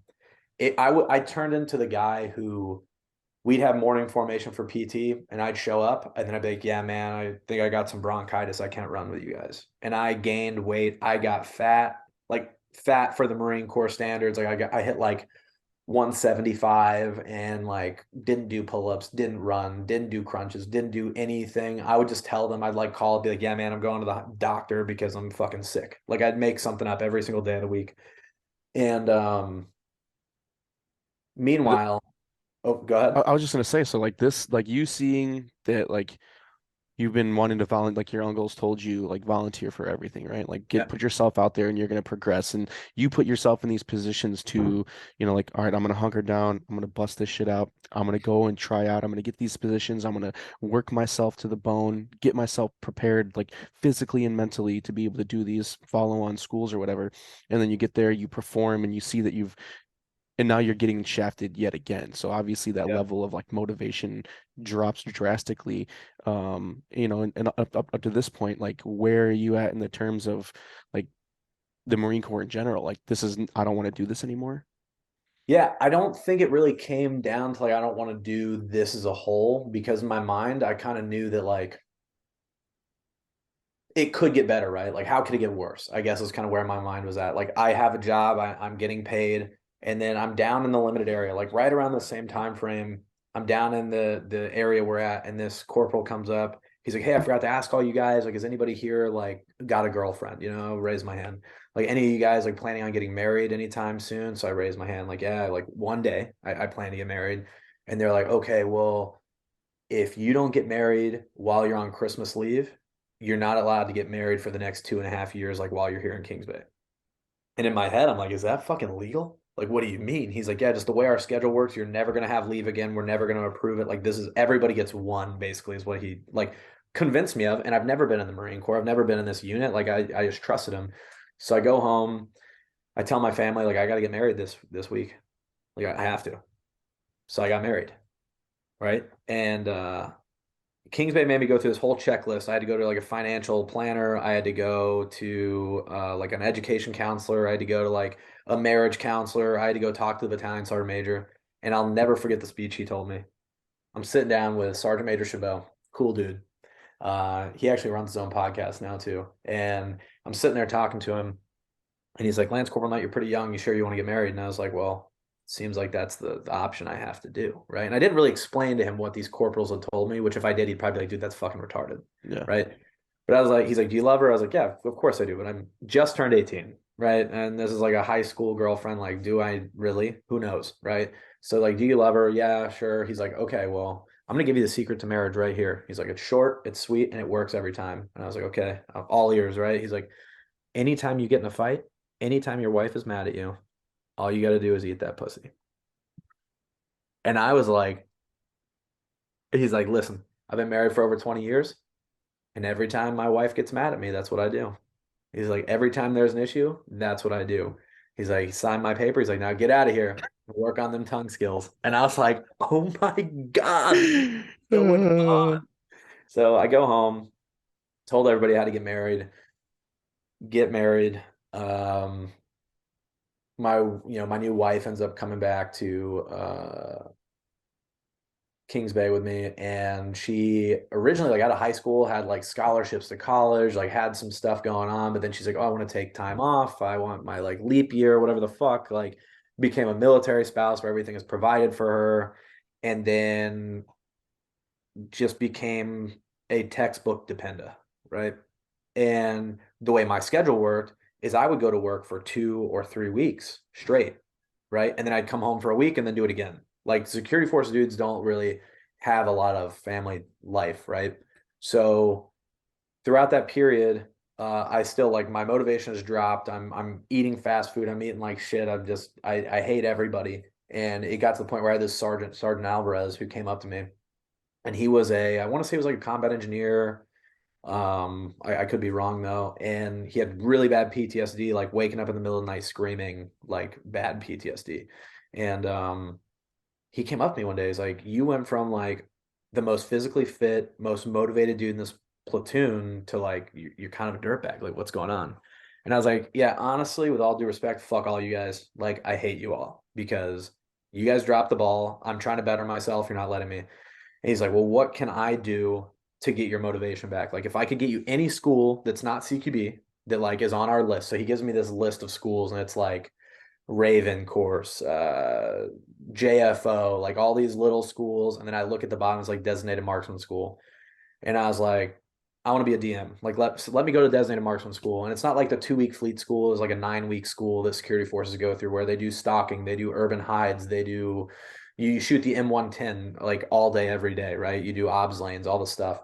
And he's like, "Whoa, there's a lot of running in that course, like ruck running every single day." And he's saying that because I just got out of shape. And I was like, "Well, when's the next course?" He's like, "It's in 4 weeks." I was like, "Fucking bet." I was like, "You sign me up for it right now. I'll be in shape." He's like, "All right, cool. I got you." So signs me up. I watched him fill out the paperwork. He sends it up. I bust my ass for the next 30 days. Like when I was at home, I wasn't even at home. I was running. Like I was running every day in boots and like with a ruck that I got from my dad, like an old Army Alice pack. Like I was busting my ass. And then 3 days before the school, like the platoon sergeant comes up and he's like, "Hey, Lance Corporal Knight, DM school got canked." And I was like, "What in the fuck do you mean?" And he's like, "Yeah, it got canked, man. I'm like really sorry." And I'm not exaggerating with like that's how I used to talk to these dudes because my motivation level had dropped so much. I'm like, "What the fuck do you mean? Like, there's no fucking way that this happened." And he's like, "Yeah, don't worry, we'll get you to the next one." I was like, "When is that?" He's like, "Well, apparently they pushed it to the right 3 weeks." I'm like, "Okay, 3 weeks, not the end of the world." So I go out, busting my ass. 3 weeks, I'm running, I'm doing everything in the world that I can to prep for this. I'm like, I'll just be better, right? 3 weeks comes, I get told by another platoon sergeant, like, "Hey, you heard DM school got canked, right?" And I was like, "No fucking way." So now I go down to work. I volunteered to work for a month because I was like, you know what? I don't want to see the world. I want to go down in my little cave and just be alone.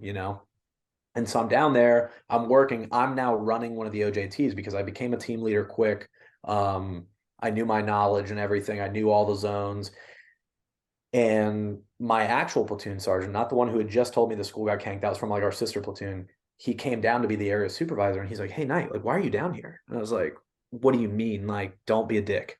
And he's like, "No, like, DM school starts in like 30 hours." And I was like, "No, it got canked. Like, I just got told by Gunny so and so that like it got canked." He's like, "Dude," logs in to McTim's or wherever it is. He's like, "No, it's still going, man. Like, we have your plane ticket. Like, you need to be there." And I was like, Jeez.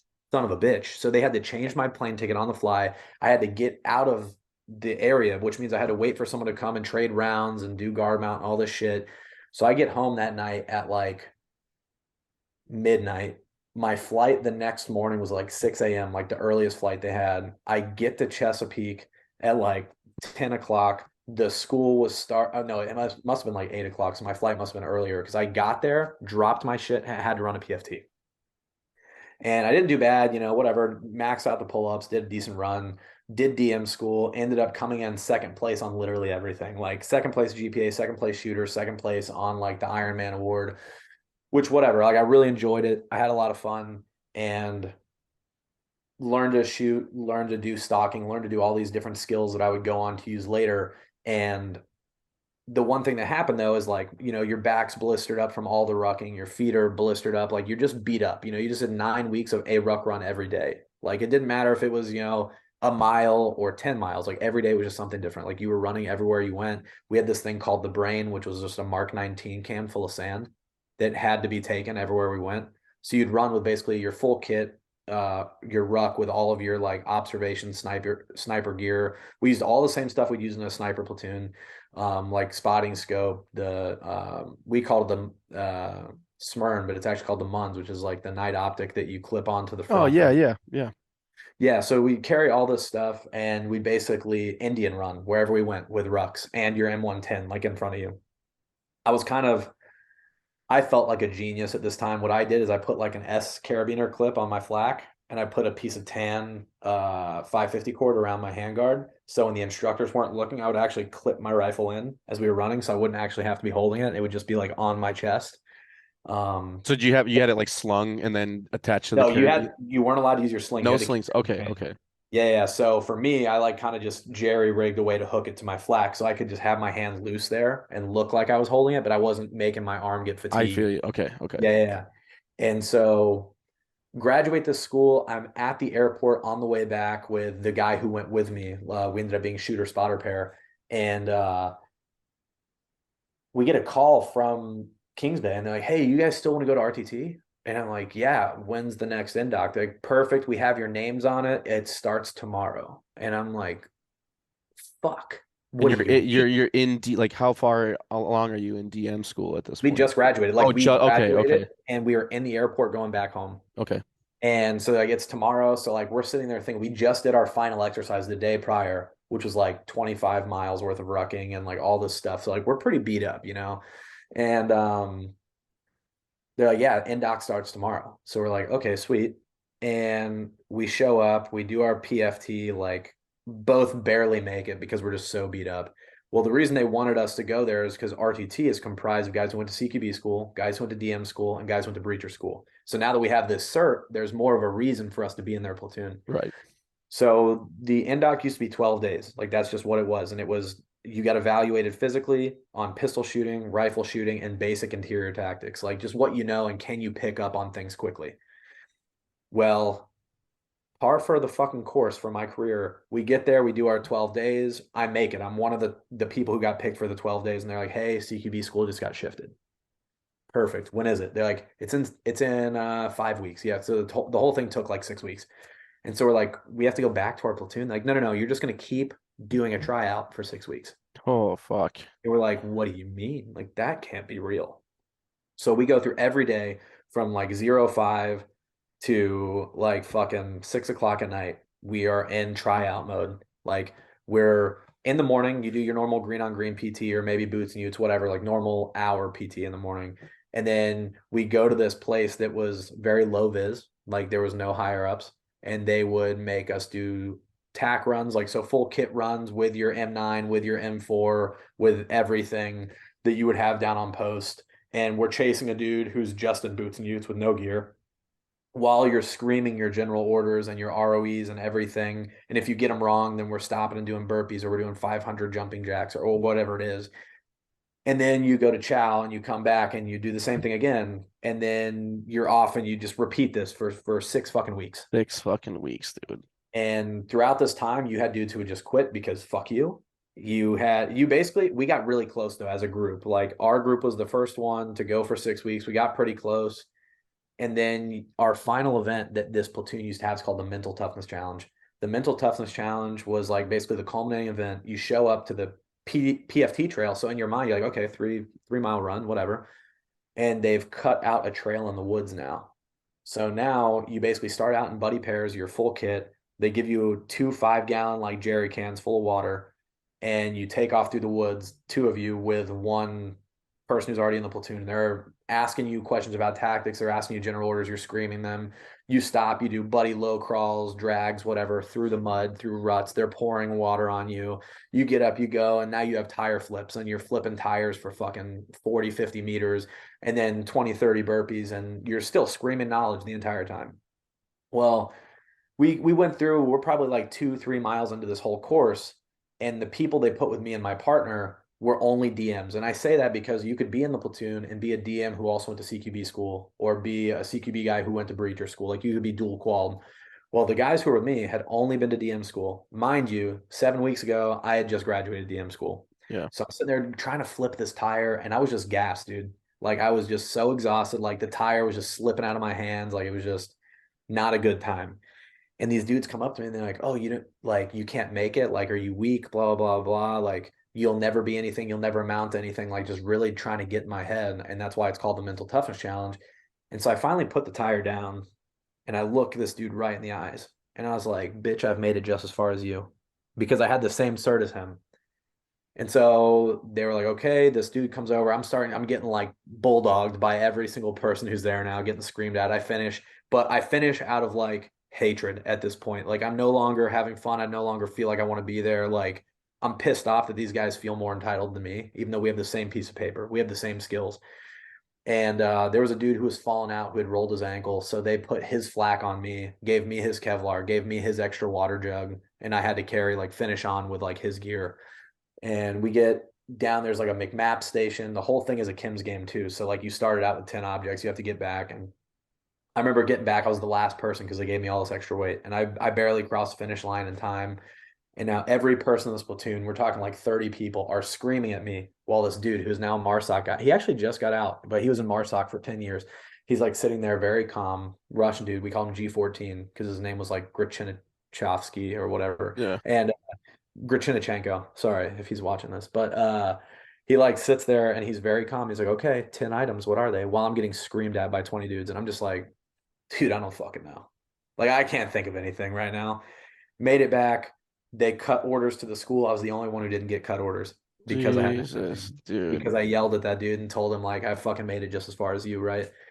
So they sent me back to my normal platoon. So this is after you finish DM school, right? And then you come I back and now you're in this 6 week delayed fucking try out. Yeah. tryout Yep. and you've made it through, you've completed the first 12 days of the tryout, which essentially would have put you in position to I be would have been in at, school. yeah. Yep. And then they're like, oh no, so now you do that Yep. and oh man, you've So this isn't quite the interesting story.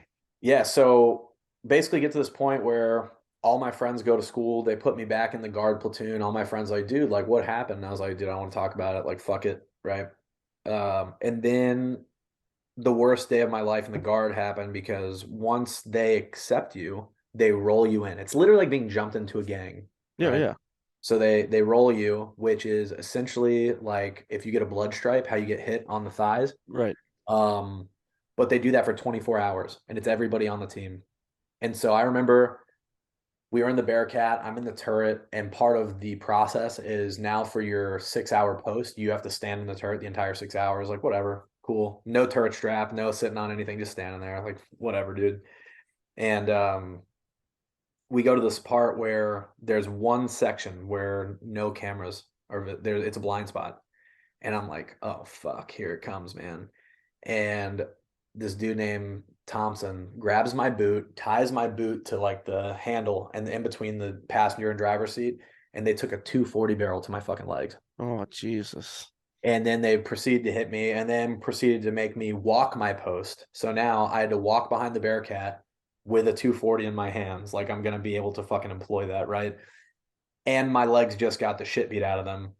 After my 6 hour post, I go back in and they tell everybody, hey, we're rolling night in. And so now I'm on guard. Like, dude, I'm fucking like looking over my shoulder everywhere I go. I'm hiding in the fucking shitter. Like I'm hiding, my feet are up, like doors locked. There's two phones down in this area. So I go in there, I lock the door, and I'm like calling my wife at the time, like, hey, these dudes are beating my ass. Like, don't tell anybody. This is normal. Like, I think this is a good thing, but like I'm gonna be miserable for probably a month, you know? And I went out, I get in. They had like, did you ever go on a ship? No. Okay, so there's like these racks in a ship that they're very, very thin, right? And they have like this little foam mattress in them, and it's like kind of like an L shape, so you can sit up in it and read a book if you wanted to. So I'm in this little baby rack in my sleeping system, zipped up to like my fucking neck. Mistake number one, because I finally fall asleep and I hear these footsteps kind of, and I wake up because I'm on guard, and then all of a sudden the zipper goes over my head. They pull me out in my cocoon and just everybody beats my ass for like probably 40 minutes. Yeah. They take me out and they're like, hey, night, go to the galley, do the dishes. And I'm like, what the fuck, man? So now I'm doing dishes for the entire galley worth of people. We're talking sailors, civilians, Marines, and I'm just fucking miserable. I'm crying, dude. Like I'm a grown man, like crying. Like I'm actually like bawling. Uh, and I just turned probably 19 around this time frame. And yeah, dude. So I finally get rolled into the section. The next day, they're like, hey, we're gonna roll so and so into the section. Now that you're a part of us, like you can beat this dude's ass too. So that pain quickly turned into like, Yeah. let's go. Yeah, like, all right, like You, I'm game, you sadistic fucker. That's Yeah, yeah. Like, all right, here we go. And I stayed being a team leader there. And then Kings Bay came up with a shooting team. And since I had been through all this like tryout training where all we did was shoot pistol and stuff all the time, they're like, hey, Knight, like if you want to go try it out and you're a DM, so like you're good with the rifle, like go try. Ended up going to like the Paris Island intramural shooting competition. It was my very first shooting competition I ever did. And there was like 300 dudes there, all the way from like, Army, civilians, Marines, and we did like bullseye NRA style shooting, which is basically like table one in the Marine Corps. Like, Yeah. but if you get the center, you get more points, right? So you can get a 5 or you get a 5V, which is like 5.1 points or whatever. And my very first competition I ever did, man, I came like 11th overall in pistol, and I came in third overall on like the 500-yard line for the rifle, and I think like 15th or 16th on the rifle, like the thing as a whole. But that stage, like the 500-yard line, I got a medal, and then I got put onto a rifle team, and we actually ended up getting like a team medal because we did so well. And Nice. after that, one dude got pulled from our squad to go with the Marine Corps shooting team for like 6 months and like live his best life. And we just did like 2-gun competitions. We did all this stuff. It was a lot of fun. And I remember coming back like 3 months later and looking at one of my friends, and I was like, dude, I got to go down to work. Like, I just need to be down there. Like, I missed hanging out with you guys. So I go down to work for a solid month, like full ass month. And every day my friends are like, dude, it's like, how are things going with your wife? And I was like, I dude, I, just about to I ask like you that. kind of hate her. Right. Like that's in my head. I was like, I don't enjoy being married to her. I'm only 19 years old. Like in the year, or like at this point, so we're talking, got married in December. I was in school, like DM school for 9 weeks from like March to, whenever May. And then I get back, I go to that tryout for 6 weeks where I'm literally dog dick tired every day. So I'd come home, eat, go to bed, wake up, go try out, come back, eat, go to bed. Like didn't really talk to her at all. And then I went to the shooting team thing where I was gone. So now we're in like August, maybe September or whatever. And Of 2014, yeah. yeah, 2014. Yeah. Yep. And so I'm sitting here like, dude, I'm so like over it. And so I had this month to think about it, where every day I'm on the post for 6 hours with these same dudes and we're talking about it. We're talking about their girlfriends, their ex-wives, whatever. And in my head, I was like, I made this decision. I'm going home. I'm asking for a divorce. Like, that's it, bro. And while I'm down on post, these RTT dudes come up to me and they were like, "Hey, bro, like, how are you feeling?" I was like, "Yeah, good." Like, I had no hard feelings with some of those dudes. Like, I had really good friends in there, and I had friends who had just made it, like guys who had went through that tryout, went to school, and like now they're on the team. So they're obviously talking to me, like, "Dude, you could have done it. Like, you should have shut the fuck up." And I'm like, "Nah, fuck it." And they're like, "Yeah, but like, you're ready for the next tryout, right?" And I was like, "What do you mean?" They're like, "Yeah, your name's on the list for the next tryout." I was like, "Oh no, it's not. Like, I didn't put my name down. I'm not going through that bullshit. I got better things to do. Like, I'm on the shooting team now. Like, my life is beginning to be fun again. Like, I'm about to get a divorce. Like, things are going to be great, guys. Like, it's going to be phenomenal, you know?" And they're like, "No, no, no. Like, you don't have a choice." And I was like, "What?" They're like, "Yeah, we're either pulling you as a straight DM and you're going to be in our platoon, which means you still have to try out, but we're going to pull you regardless, or you come and you try out and then you'll go to CQB school." And I was like, fuck. So now I'm like mentally like, God damn it, I got to start prepping for this. And my whole goal is to like never talk. Like I'm just not going to talk the entire time, right? That's how I fix my problem.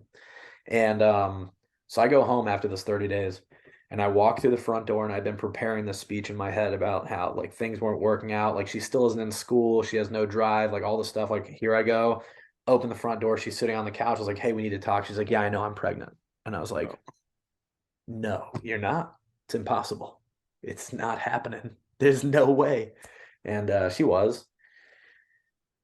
And obviously, like my world turned upside down because you can't be the guy who finds out this girl is pregnant and ask her for a divorce the same day. Right. Because then everybody just assumes that you're running away from something you knew was there. Yeah. So I'm calling my uncles again. I'm calling my like people who I know won't tell my family because I didn't know how far along we were. I'm calling my friends like, "Dude, what do I do?" They're like, "Dude, you're fucked. Like you have to just try to stick it out. Like you made this bed, you lay in it," kind of thing. So like, all right. Well, then the RTT tryout comes along and 6 weeks goes by and I make it. Didn't talk the whole time. I was like, "I'm not So, gonna oh, so they changed. So it's fully legitimately changed now. Instead of 12 days, now it is the for six six week. weeks. Okay. Okay. Yeah. And it just happened to be that way because they were like, well, when we did 6 weeks, we had a really high graduation rate. So now we're going to do 6 weeks again. And it was good too, because the platoon, like the guys in the platoon, have 6 weeks of training people, right? So they're breaking bad habits. They're getting in, like, hey, you guys have to scream this knowledge and we have to know that you're getting it right. So it's like a refresher for them, right? Which it really did make the platoon super proficient. Like it was a very well-oiled machine. So I go through the 6 week tryout again. I make it. Then I go to CQB school, which was 8 weeks, 9 weeks. So I'm gone. I'm up in Chesapeake again. And I just remember sitting there because our platoon commander actually went through school with us. And he's a super religious guy, very nice. He's still in. I think he's a lieutenant colonel now. And or he should be. But he was talking to me one day. He's like, "So how's your home life? Like you never talk about your wife." And I laid this whole thing out for him. And he's like, "Yeah, dude, like I think you need to stay married." And I was like, "What?" Like, man, I'm 19 years old. Like, I want to be a part of my kid's life, but this is what it is. He's like, no, like you need to stay married. Like you did this. Like, do your best. And then meanwhile, this other captain came in who a couple years ago was voted like best infantry captain in the entire Marine Corps. Like he's working at the Pentagon now. Super cool guy. Brian Coleman comes in. And we're in the shower when this is going on. Like this whole conversation, we're butt naked in the shower. He's like, "Hey man, can I borrow your soap?" I was like, "Yeah." He's like, "Fucking borrowing my soap." And he's like, "What?" He's like, "Did you just tell him to stay married?" And he's like, "Yeah, I just think he needs to." He's like, "Yeah, bro, how old are you?" And I told him, and then I like laid out the whole scenario. He's like, "Fuck that." He's like, "Divorce that bitch. Your kid will still love you as long as you make the effort to be in her life." And I was like, I like that decision a little bit more. Like I can stomach that a little bit more. And so like I had this big internal conflict for the whole school, basically, right? So I go through school. Most fun I've had in the entire time I was in the Marine Corps was that. At CQB Yeah, school. man, because the way it starts out, you have 3 weeks of just shooting, like every single day. Like you get calluses on your thumbs. Their thumbs are bleeding, like you're punching so many mags. You shoot hundreds of thousands of rounds a piece through each weapon system. You're throwing flashbangs, you're breaching, you're doing all the stuff that like you thought you joined for. Right. And you go through this school and you just see people drop like flies too, man. It was a super high attrition rate.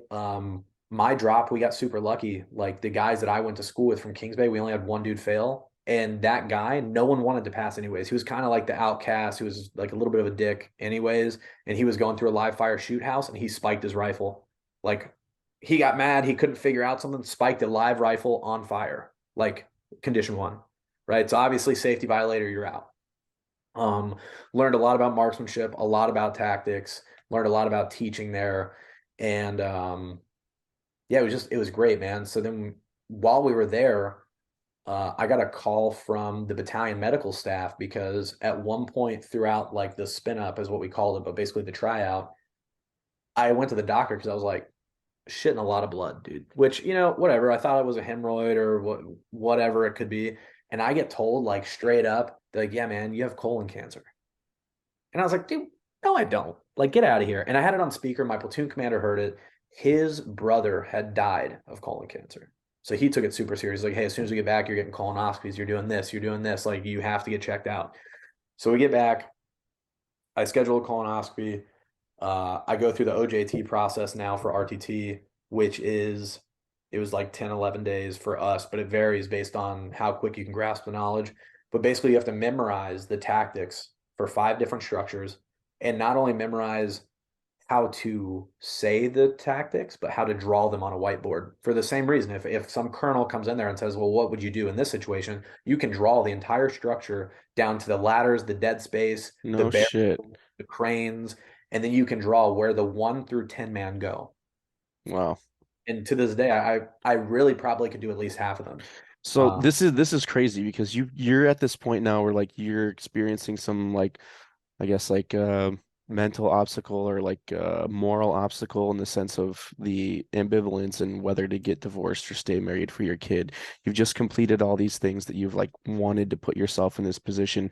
So, you know, you're not thinking about like an internal health issue like colon cancer. You get Yeah. back like when you hear that that's a possibility, what kind of things do you start thinking about? Like what goes through your head as So a 20-year-old kid fucking finding out he could possibly have colon cancer? yeah, so what I did at this point is So I went home, I passed the OJT process. Like I was like, hey, like, sir, I scheduled my colonoscopy, but it's not until after OJT because I need to earn my place on this platoon. Like I need to make it. I need to officially be on the team. I need people to realize that like I can still do everything they can do, whatever, right? So I go through this process, get patched up, which is like so the last day, basically the duration of what the OJT is you wake up in the morning, they make you field day the entire building. You go inventory all the weapons because they want you to know where everything's at. They want you to know how to do inventory. Um, and then you sit in one of those cold briefing rooms again. They come in, they'll yell tack up. You go, you put your gear on, you come back, but now you're bringing breaching equipment. So you have like a blanket, you have the ram, you have the Thor's hammer, you have everything you can imagine. You have a breaching bag and a saw, like a full fucking Yeah, saw like with one of the still saws, the concrete yeah, yeah. saws or the rebar saws. Yeah. Yeah. So, and you're in there, and what you have to do is from the time you tack up, like put your gear on, to getting in that room, draw out every structure and verbally yell the tactics, right? As a brief. It's called a tactics brief in less than 5 minutes, or you can't pass. And then once you get that part, then they take the whole team out and we had to go hit the structures. And now they have to make sure what you say and you draw you can You do. actually do, right, right. Yep. And then in Kings Bay, they have these things called missile motor mags, which are basically this big ass hill that inside of it has like a concrete bunker. And they're probably like, I don't know, 30 feet tall. And they're at like a 45-degree angle on both sides. And there's, 15 of them in 3 rows. And they're making you run over each one every single day. And you're running miles and miles, miles, whatever. You kind of get numb to that, right? Yeah. Then there's this big hill. It's massive. It's like a 5-story hill because it's actually a building inside of it. And they make you run over it until they think that everybody's about to quit. And then they're like, hey, congratulations, you're part of the team. Well, during ours, the gunny and the corporal who were running it completely forgot about us. They were talking and like we were running this thing for fucking hours. Dudes are puking. We're sitting there like, dude, there's no fucking way. Like we're all done. Like we're about to quit as a team. And then the gunny's like, oh shit, hey, we forgot about you. Like just straight up told us, brought us over. And like, hey, do you think you guys think you deserved it? And I was the first one to speak up. Like finally, I'm like, yo, yes, like we either made it or we're fucking done. And this corporal like punched me right in the chest super hard. But what I didn't realize is like my pack was on his knuckles. So he like stuck it to my chest. And I'm like, hey, motherfucker. And then I looked and I was like, oh my God, dude, tears. It was like a bigger moment than getting your ELO anchor, like as a Yeah. Marine. Just the amount of work and effort you put in. And I remember, I mean, I have a similar like when I completed infantry squad leaders course, like when we did our last like evaluation and everything, and they bring us in, we're in like the little war hut, the little Quonset hut that's in the 52 area. Like we go in there and they're like, all right, they give you this little card with a challenge coin. It says like, that you're infantry squad leader and your name and the class you're on. Dude, I remember I like walked outside and I had like tears like running down my face. Like first person I called was my mom, and I was like, yeah, I fucking made it. It was like the most overwhelming. Like I had already been on a combat deployment and like all that shit prior, but like nothing had me feeling more on top of the world than like being a Lance Corporal graduating at the top of his class at infantry squad leaders course. Like I had there, like obviously I had my kids being born and like, but at that yeah, point in at time, that there was time, like nothing better in the world than like getting that little that laminated fucking accomplishment, man. piece of paper, dude. Yeah. So we made it. I got done in with the whole process in like April. My daughter was due in June. So now I'm still like conflicted there. I had a colonoscopy where this lady straight up told me, she's like, yeah, I think you have colon cancer. So they put me on like limited duty immediately. And I'm like, there's no way. Over the next like 4 months, I had like 7 colonoscopies because I had these polyps, these growths. I had like 60 of them. And so they were going through and they were taking them out and they were biopsying them and doing all this shit. And I'm still only 19 years old. And I'm like, what the fuck is going on with my life? And my daughter's born, obviously super happy, cute kid, fucking looks just like her dad. So how can she not be? And I'm going through and they're like, hey man, so we're gonna have to probably discharge you out of the Marine Corps. You're not gonna get any benefits because we think this is like genetic, which I'm, now like probably would have been bullshit. Like if they would have had to take my colon and I'm shit in a bag, like obviously would have got some kind of benefits from that, right? Even if it Yeah. was like a genetic thing, but they scared the shit out of me. So I sold my truck. I sold like my wife's car at the time. I sold everything and I just paid for cash things. That way I wouldn't have bills when I got out. I was like trying to think logically, like I'm gonna be a 19-year-old kid Yeah, with Jesus, a dude. wife that I don't really like want to Well, be with and a kid, like no job, no right. employability. I'm in the infantry. Like, what am I gonna do? And so, dude, I was in like a real bad headspace, but I was trying to stay motivated. I was trying to go to work. I was trying to like hang out with my friends and lift weights and play soccer and do all these things to keep me distracted. I got into golf. I'm no good. You couldn't tell that I used to play all the time, but um, so I'm going through all this stuff, and then I finally like take it upon myself to call like some of the best cancer specialists in the area. So I will like go to the Mayo Clinic, pay out of pocket as like a Lance No Corporal. shit. And that dude, it was the worst experience because I go there and I hand him this file and I'm like, dude, this is what I have. He opens it, goes, "Yep, you must have cancer. When do you want to do the surgery?" And I was like, dude, like I just paid you $1,500 for that. Like, there's no Yeah. way. And so I'm on Google, I'm trying to find something, and I find this doctor down in like Fernandina Beach who went to like Yale and Harvard and like worked at John Hopkins and like was just like awesome, right? And I go there, get a colonoscopy, wake up. He calls me a week later. He's like, dude, these people are fucking idiots. He's like, you definitely have like some irregular stuff in your colon, but you don't have cancer, dude. He's like, you're gonna be perfectly fine. He's like, I just recommend you get a colonoscopy like every couple of years, just check up on it, like you're gonna be good. And then he asked me, he's like, did you ever go on an all protein diet? And I was like, thinking back when I was trying to lose all that weight and I was Yep. just primarily eating protein. I was like, yeah, why? He's like, this is the number one cause of like these polyps and this bleeding and irregular bowels, like No all the protein. shit. Like he's like, because you need the fiber, you need all that other stuff, and Right. your colon was working and it was just creating these abscess. And I was like, you've got to be kidding me. Like, what the hell? Right. So I provide that information to my battalion. I get taken off limb due. They're not going to med board me anymore. And I get promoted to corporal. And the minute I got promoted, I was like, man, I have to do something else. So I volunteered to go to MAI, which is funny because you were talking about the McMapp stuff earlier. And the MAI course we had was pretty brutal. We started with like 14 dudes and graduated with like six, and just like complete slay fest.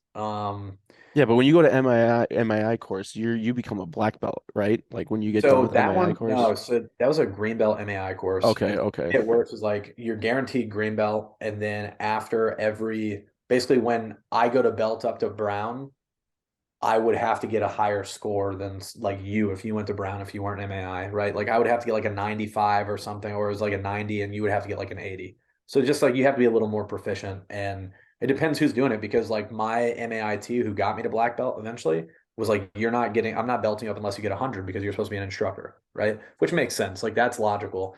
So I went through MAI.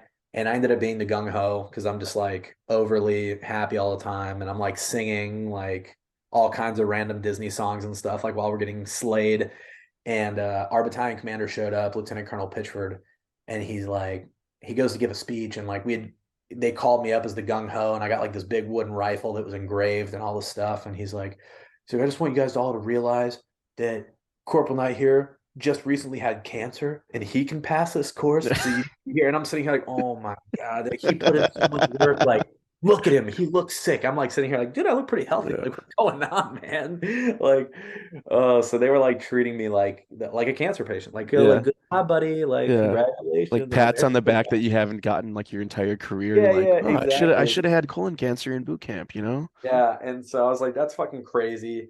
But I had orders to go to like at this point, I'd been in Kings Bay long enough to where like my time was up, and I got orders to 3rd Battalion, 2nd Marines, and I was like, hell yeah! And they're like, dude, you just graduated CQB school, you just graduated MAI, like we need you longer. And I was like, fuck. So they canceled those orders, and then I got orders to 3-4, 3rd Battalion, 4th Marines for like the next January or something. And I was like, sweet. And then they're like, well, before you go, we want you to get another colonoscopy. So they called the monitor, got my orders canceled again, and they pushed them to like July of 2016. And so now I've been in Kings Bay like 3 years. My pros and cons were fucking, dude, through the roof. They were giving me like 4.9s because I had all these schools. I was running belt courses like every month. Like my whole platoon before I left was green belts, because that's what I was. Yeah. And I took the effort like on my off time. I got my brown belt, got my black belt because I was like, before I get to the fleet, I want to look like, I have something to offer. Right. Right. So I got my black belt. And then I actually ran an MAI course with like MAITs. Like I have a plaque still in Kings Bay, like in the McMath pit that has my name as like an instructor, as the gung ho, like all the stuff.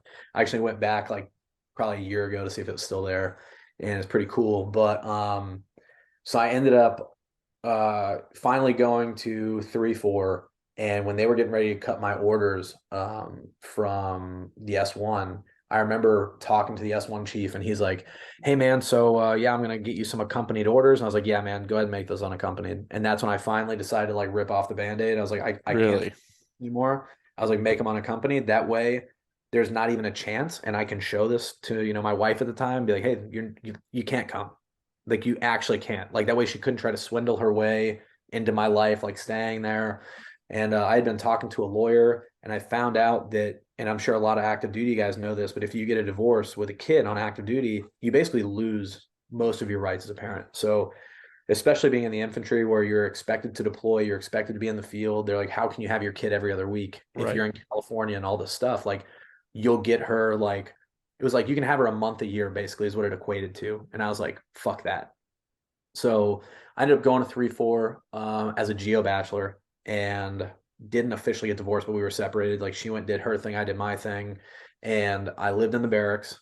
I got to 3-4, was a platoon sergeant because they had just stood up the battalion. They Yeah, had no staff. re-stood up the So, battalion from yep, disbanding it. Yeah. Yeah. exactly. So I got there and I'm a corporal and I'm talking to my first sergeant. He's like, "What do you want to do?" I was like, "Man, I want to go to AIC. I want to be a squad leader. Like, I'm trying to be the best thing I could be, right?" And he's like, "Cool, cool, cool. Well, I got one better for you. You're gonna be a platoon sergeant." I was like, "That's probably not a great idea because I'm coming from security forces. Like, I know how to clear out some rooms and I can shoot shit from far away and I can teach you how to do some wrist locks, but like, I can't patrol, bro. And I don't remember the last time I did land nav." He's like, "Don't worry, you're gonna be fine." So I go. I'm in charge of this platoon for about a month. I had about 50 calls of hazing. Still as a corporal, yeah. Still a corporal. Yep. I had kids saying that I was hazing them because I was taking them to the pool to PT. Because also, even though I was like a fat kid growing up, I was a swimmer.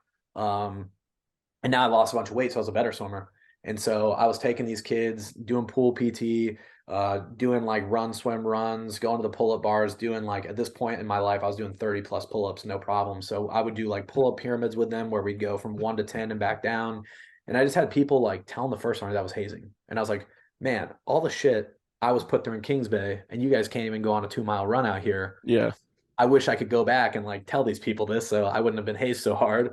Um, so I like got tired of how soft these kids were. And so I was like, yeah, I'm gonna go try Well, out for snipers. what was the, hold on real quick. What was the response that you, or like, how did your first sergeant take that, right? Obviously, like at this point in the Marine Corps, it's, I don't want to say like watered down, but like any inkling of like hazing, like they're gonna look into that shit. So when you Yeah. got like, is your first sergeant calling you into his office asking you like, "Hey, Corporal Oh, Knight, what the fuck's going on with this hazing allegation stuff?" yeah. Well, he called me and my platoon commander was actually out in the field. So I was with like the kids who were staying behind or whatever.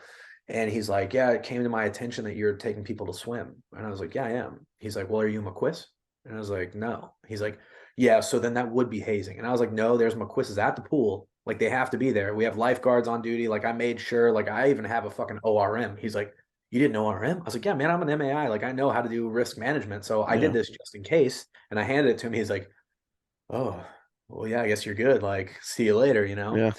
And then what really pushed it over the edge, and it's actually the closest I came to actually getting charged with hazing, but it's probably no bullshit, the least like hazing I ever did. Like there were Yeah. some things in the Marine Corps I probably definitely shouldn't have done. I was around people, did things I should have, guaranteed. But um there was this instance where we got cut. It was a Friday, like 1600, whatever. And I'm at my truck, like trying to call my brother, and I hear bottles shattering. This and I'm like, what the fuck? And I look over, third deck, right where my platoon is, because we had like the barracks like split up by platoon. Um, these fucking kids throwing beer bottles from the third deck. And it's like 4:30, dude. Like we just got off. And so I walk up there and I'm like, yo, what the fuck are you doing? Like, oh, well, I was still the new corporal, so they were trying to like make me prove myself or whatever. And they're like, yeah, well, what are you going to do about it? Like, we're off. Like, there's nothing you can do. I was like, every single one of you is going to get downstairs and clean up the glass out of the fucking parking lot because our first sergeant is currently on duty. And the last thing I need is for him to get all you guys in trouble. And most of them are underage, also, right? I'm also still underage at this point. I'm fucking 20. right? So This is this is crazy. Yeah, this is crazy. I'm telling them like, hey, go clean up the glass. So they do. And then they go and they tell the first sergeant, like, yeah, Corporal Knight had us police calling glass at 4:30. Like police calling the parking lot is what they said. So then I get called in for like making people work past working hours. I was like, are you fucking kidding me? Past working hours? I was like, we're in the Marine Corps, bro. Like working hours are 24 hours a day. Yeah, it's a salary position, baby. Yeah. And so I ended up finally like I wasn't trying to dime these kids out, but then he's like, all right, he read me my rights. Like I was about to get NJP'd. And I was like, all right, I'm gonna have to stop you right there. And he's like, you can't stop me in the middle of this. I was like, the reason I did this is because those kids who were underage drinking were fucking smashing bottles. And he's like, oh. And so then those kids actually got ADSEPT, bro. Really? I tried to save them. Like I was like, yep, this is not happening. Like I'm gonna save these kids. Like they ended up getting ADSEPT. Jesus. So then I try out for snipers. But I'm in 3-4. Just decided to tell my first sergeant that I'm going to the sniper platoon because I'm pretty much over the line platoons shit at this point. And I go to the NDoc and I'm like way over motivated because I just came from RTT where I was used to running NDocs and used to running these tryouts and I know how to kind of play the game, you know. So I get there, I'm motivated, I'm ready to kick ass. I kill the PFT. We go into land nav classes and I was basically a private again because I hadn't done land nav in like 4 years. So I'm like, all right, let me ask every single question. Well, the guy who was teaching that is actually Francis, my business partner now, ironically enough, a Lance Corporal who had been in the Marine Corps for maybe 9 months and was already a hog, already a scout sniper. Always right place, right time. so you had And two completely different career paths. Sense yeah, of getting to where you wanted to go. yep. And so yeah, I was a corporal. I was getting ready. I was already selected to be a sergeant though, and nobody knew it yet. Um, So I run through the NDoc, get picked up, get selected, make my ghillie suit, the whole 9 yards, and super freaking motivated. Go on my first field op with them. They basically made me a team leader because they're like, hey, you were a DM, but it wasn't like the traditional DM. You have a lot of experience. You have a lot of like employment experience. Like our missions were different, but I had actual time like supporting DOE, supporting nuclear asset moves, supporting like real operations that we did. And so obviously made things a little bit weird between like the guy who's a scout sniper and then me who's a DM who's now like, hey, well, I'm a corporal about to be a sergeant, you're a lance corporal, and now I'm in charge of you. It like kind of threw the dynamic off a little bit. So we definitely butted heads for a while. Um, he ended up getting meritorious corporal.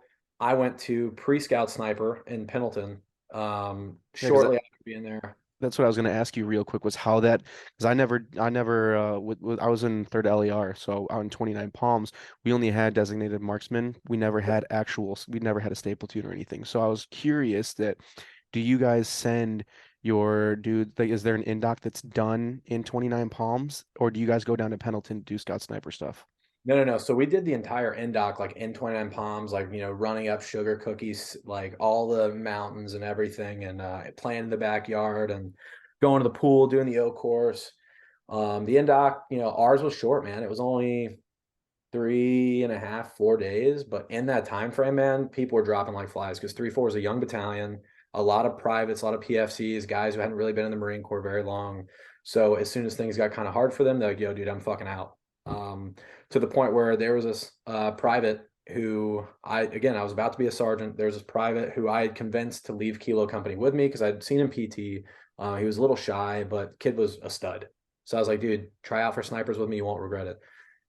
Day one of the NDoc, like at night, they had us doing like observation post where we had to watch the barracks and like have an observation log. Like, okay, at 10 o'clock, I seen Domino's driver go to floor 2, door 3 from the right, whatever. Like, have this whole in depth log. And that observation log had to be going all night. Well, there was only 6 of us, right? So there wasn't a lot of sleep happening. This kid comes up to me, he's like, Corporal Knight, fuck this. I'm out. I'm quitting. And I was like, if you quit, I'm going to beat your ass. Like, you're going to regret it, and I'm going to beat your ass. Now that dude is actually a scout sniper instructor at Pendleton. So Nice. pretty cool. The Um, fear of ass beatings goes a long way. Dude, yeah. And I probably wouldn't have actually done it, but it was just like, hey man, you're gonna regret this. Like if you go back to that line company, you're gonna regret it for every day for the rest of your life. So October of that year, so I'd been in the platoon then since like July, like mid-July. October came around, pre-scout sniper school was available. They're like, hey man, you're going with this group of 4 guys, you're in charge. Cause at that point, October 1st, I picked up sergeant. Um, like you're going with these guys, you're in charge. We need to get you to the basic course. We need you to go to school. I'm like, sweet, let's freaking do it. And the battalion went to Bridgeport, so I got out of that. That was sweet. I never had to do that. And then went to pre-scout sniper school, and it was a freaking sleigh fest, man. There's a lot of good skills. We did land nav, you do stalking, you do all the KD, UKD ranges. Really, really good. But when we got there, I learned really quick as a sergeant, you're going to be singled out because I was the only sergeant in the entire class. There was a bunch of lance corporals and privates and a couple corporals from 3-7 who had just got back from Iraq. And yeah, man, we got in really good shape, got really good at shooting, came back super motivated to go to the basic course. And at this point, because I had been in Kings Bay longer than I was supposed to be, my contract was pretty close to coming up. So my contract would have been up. I was supposed to go to sniper school January of 2017, and my EAS was January of 2018, right? Well, my battalion didn't really care about that. They're like, hey, we deploy in April, so we need dudes who are snipers. So December came around. I took a month of leave because I knew I was about to be in sniper school for 3 months. And then literally the day we graduate, like deploy, right? So I wasn't gonna be able to see my daughter who was born. And so I took a month of leave, went back home to Florida, spent time with my daughter and, my parents and things. I was still separated from my wife at this time. And came back, and I don't know what it was, but I definitely had this shift of being home for an entire month and like being with my kid and then realizing like, wow, I'm not about to see my kid for an entire like 9 months. Like that sucks. Right. So I'd kind of already gotten in my head where I'm like, I don't know. I don't even want to do this Marine thing anymore. Like I'm kind of ready to be done. Like I went from super motivated to like, what's going on now, man? And immediately like got back and they're like, hey, you ready to go to sniper school? And I was like, yeah, you know what? Actually, boom, let's go. I got really motivated again because it kind of like reminded me of what I was there to do. And I did like a little gear check with my platoon. They had us do a PFT like the night prior. And then next day we went to Pendleton, stayed in like the recon barracks. They just got some like nice new recon barracks. And the next day I kind of made the biggest decision of my life at that point. I showed up to Pendleton, got in line for the school. We were doing check-ins, so we had like our medical folders, our whole like checklist from the battalion. And I remember handing it to one of the instructors, and he opened it. And he's like, "Dude, you EAS in a year." And I was like, "Yep, sure do." He's like, "So when you're done with this, you're going to EAS in 9 months." And I was like, "Yeah, I don't see what the problem is." And they're like, dude, in order to be a scout sniper, you have to have a minimum of 2 years on contract from the day that you graduate school.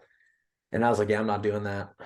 And they're like, well, you don't want to regret this. Like, you definitely want to do it. And I was like, no, I don't. So they brought a career planner down to the schoolhouse and were like, hey, this dude needs to do like an intent to reenlist. Like, we need to get this going. And at this point, even though I was a sergeant, I'd still only been in the Marine Corps for like 4 years. Oh, dude, sorry.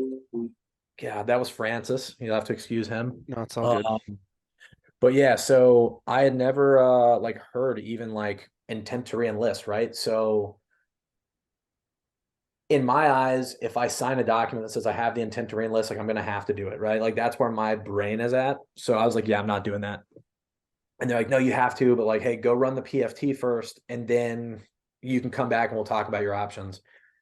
Well, they were like grinding me hard, man. I had like 4 or 5 sergeants who were obviously much more senior than I was, a bunch of staff NCOs, like a gunny, like, hey, you need to do this intent to reenlist. You need to become a scout sniper. Like you need, like the community needs more guys, like this, that, and the other. You at least need to try, or you're going to regret it. They kind of gave me the same speech that I gave to that PFC, right? And all I could think about was like my family, and like my family just mainly being my daughter. Like, do I want to be away Right. for 2 more years? Well, let me ask you this too. When you say that with the family, like, are you in, like, obviously you got to maintain some sort of communication with your wife that you're separated from at the time. Yeah. But at any point, are you thinking about like, man, maybe if I get out and like try to make things work, is that on the table at all? Yeah. Is that, yeah, Yeah. So just a little, like probably like 2 or 3%, but it was there. Like there was that glimmer of like, okay, if I get out of the Marine Corps and I completely change my direction, like maybe things will work out. Like maybe in the year that I have left in the Marine Corps, like she's going to get her shit together. She's going to go to school. She's going to do this. She's going to do this, like it's going to work for our daughter's sake.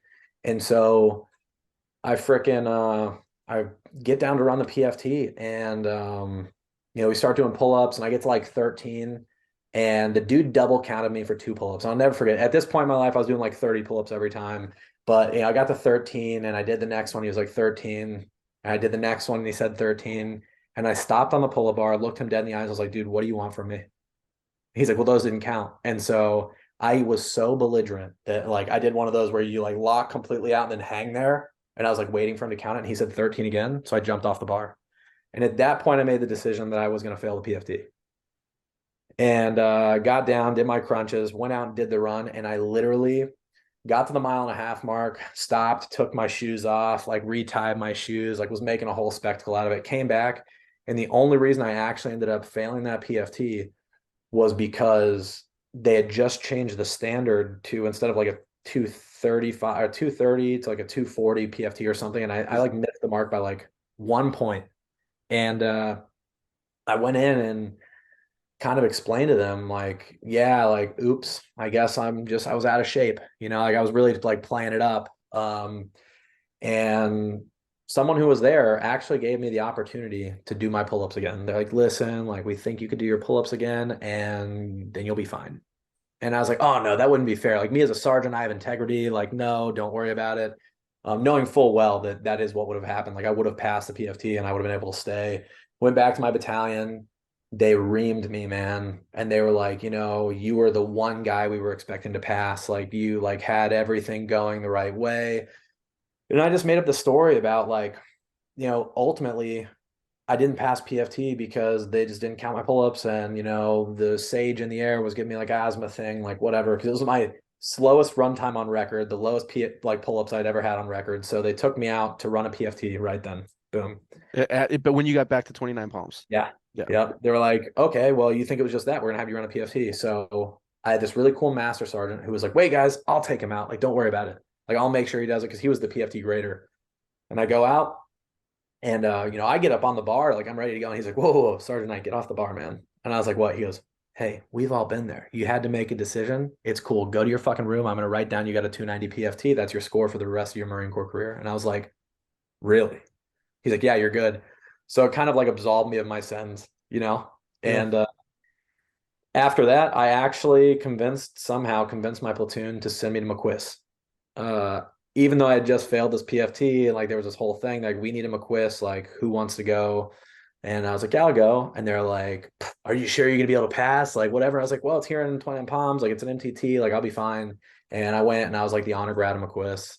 And from then they were like, okay, like it really was a fluke. Yeah. But I didn't Well, have to extend. I didn't have to reenlist. Like there yeah, was no. that's what I was gonna say. Like with that like that crossroad, right? That decision that you've got to make to, you know, obviously sign that letter of intent to re-enlist and then go through Scout Sniper School. But then you get to another friction point where if you look back through the career and you've had all these like, slated for a school, not going to go, this gets fucked up, somebody does this, like the timing Yeah, doesn't line up, and then you're like left with, okay, like I'm not gonna do this. And another like fuck game. Some guys like testing your will or your character bearing. I don't know the right word.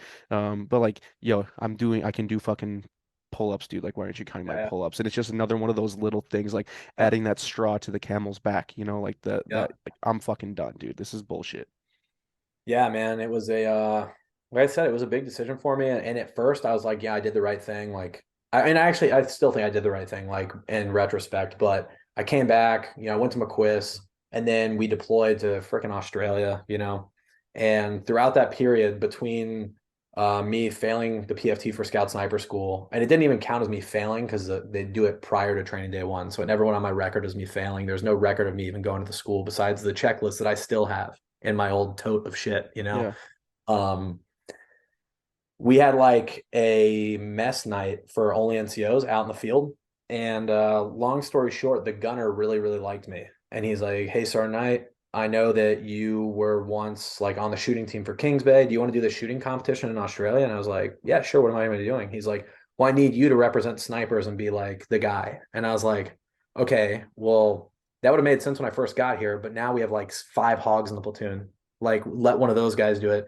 He's like, oh, just take one with you, but like you have experience doing these shooting competitions. So like that's why we want you, like, build a team, go hand select them. So I got to pick everybody down to like the captain who came with us, like the '03 captain, you know? Yeah. So I go through, pick him, and it was supposed to be Francis, but he ended up going to a different region of Australia, so he wasn't able to come with us. So I picked another pig. So it was 2 pigs representing 3-4 Scout Sniper Battalion, or Scout Sniper Platoon and the battalion, right? Yeah, because And a pig is a professionally instructed gunman, so they are legitimate scout snipers, right? They're no, no, no. So 0317s. that's the hogs. So Okay, okay, okay, hunters of gunmen. okay. So a pig is basically someone who's been in the platoon, who's had on the job training, is Gotcha, essentially what it is, right? gotcha. And he had been through pre-scout sniper. I had been through pre-scout sniper DMs and done that for years. So I was like, yeah, you know what? It'll be fun. Like, we'll just go out, we'll have fun. And there ended up being 2 hogs from Quantico who came down from the Marine Corps shooting team. And we were competing against those dudes, like, right, for the Marine Corps, like, who is the Marine Corps team. And they taught us quite a bit, probably more than some of the hogs in our platoon, right? Like when it came to gear and torque and like the actual technical specifications of some of the stuff that we never got taught, and that you don't even get taught like in school. And then when it came down to the shooting aspect, man, we fucking burned it down. Like these 2 pigs just burned it down. We got a medal because we came in third on one of the stages. Ended up beating like the Marine Corps snipers from Quantico by like 1 position or 2 positions. Like we were right over them. And we were like the first Americans to medal in this competition. Nice. Then there was like an Army all National Guard team who ended up medaling too. They did pretty well. But yeah, man, it was a great experience. Learned a lot in Australia. We were given the opportunity. So when we shot that well, there was a officer in the Australian Royal Army who offered myself and the other pig to go to Australian sniper school. Hmm. Like, hey, you guys are great. Like, we want to see you guys come through and like get this cert, right? And our company, not our company commander, our platoon commander said no. He's like, it would be a bad look if you guys went and passed, but we didn't send one of our scout snipers to do it. So we didn't get to go. And I was a little bummed out. But then I just had this realization where I was like, you know what, I'm getting out, like I'm ready to just be over this. And somewhere along the way on that deployment, like just being away, being with the guys, and not having the distraction of back home as much. I was swimming every day because I was a McQuist, so I had to do all these swim quals, and we were running like advanced swim quals for the battalion, and we were lifting weights and running, and all we had to do was like get in shape. I got back into like that RTT shape of my life where we weren't going to the field. I just was like in phenomenal shape, like 300 PFT with my eyes closed, Yeah. and I decided like I think I'm gonna go to selection for MARSOC. I was like, I just gotta try. Like, let me go to selection, whatever. So the career planner was breathing down my neck, like, hey, what's going on with you? I was like, all right, let me go to selection. Did my packet. I got denied from my platoon commander. He was like, So I he do. so he denied you from being able to go to the Aussie Scout Sniper program, and then he's Yeah. denying you to go to the Yeah. what is So it? What do they call ANS? Yeah, assessment and ANS. selection. Yeah. So he denied me because he said I had no credibility in the infantry. He's like, you have credibility from security forces, but not in the infantry. Like, you shouldn't go to MARSOC because you have nothing to So offer. this is a first term platoon commander, right? Yeah. Like a guy Oh that yeah. it's Yeah. got His it's got his like only 2 years, two deployment, years in the his only Marine Corps, deployment's to Australia, Yeah. whatever. No follow-on schools. He's begging me for a gray belt, and I'm like, come on, dude. Um, so he is essentially is like fucking blocking me from another thing that I was now motivated to go to. They have me running like the BCP PT for the company because they're like, hey, you failed that PFT, so we need you to keep in check too. I'm like, all right, whatever, I don't care. And yeah, man. So I requested mast, like straight to the battalion commander, along with uh 2 other Marines that were in my platoon because they also got denied, but they were both scout snipers. So it's like, okay, you're telling me I got denied because I have no credibility, but you're telling them they're denied because they have credibility and you want to keep them for the next deployment. So it's like you got to pick one, man. And their whole thing is they're like, well, if you don't go to MARSOC, you stay in the platoon. The minute we get back, you can go to Scout Sniper School, kind of like wash away that failure, become a scout sniper, deploy to Syria with us. It'll be great. So they're saying this to you. This is what they're Yeah, saying to yeah, you. They want you to yep, re-enlist. They want you to go to Scout Sniper School, yeah, and yeah, then you go into yeah, like the all of this like being held like the carrot in front of your head. Like, and exactly, there's never any for sure guarantee that you're gonna get what you want. And like throughout your career, you've already seen this falter so many times with being promised something, exactly. and then Yep. you're like, what kind of credibility do you have? Like you say, I have no credibility in the infantry. Like, what kind of credibility do you Yeah, have to yeah, yeah, give me a yeah. guarantee that I'm gonna get these things that you're saying that I'm getting?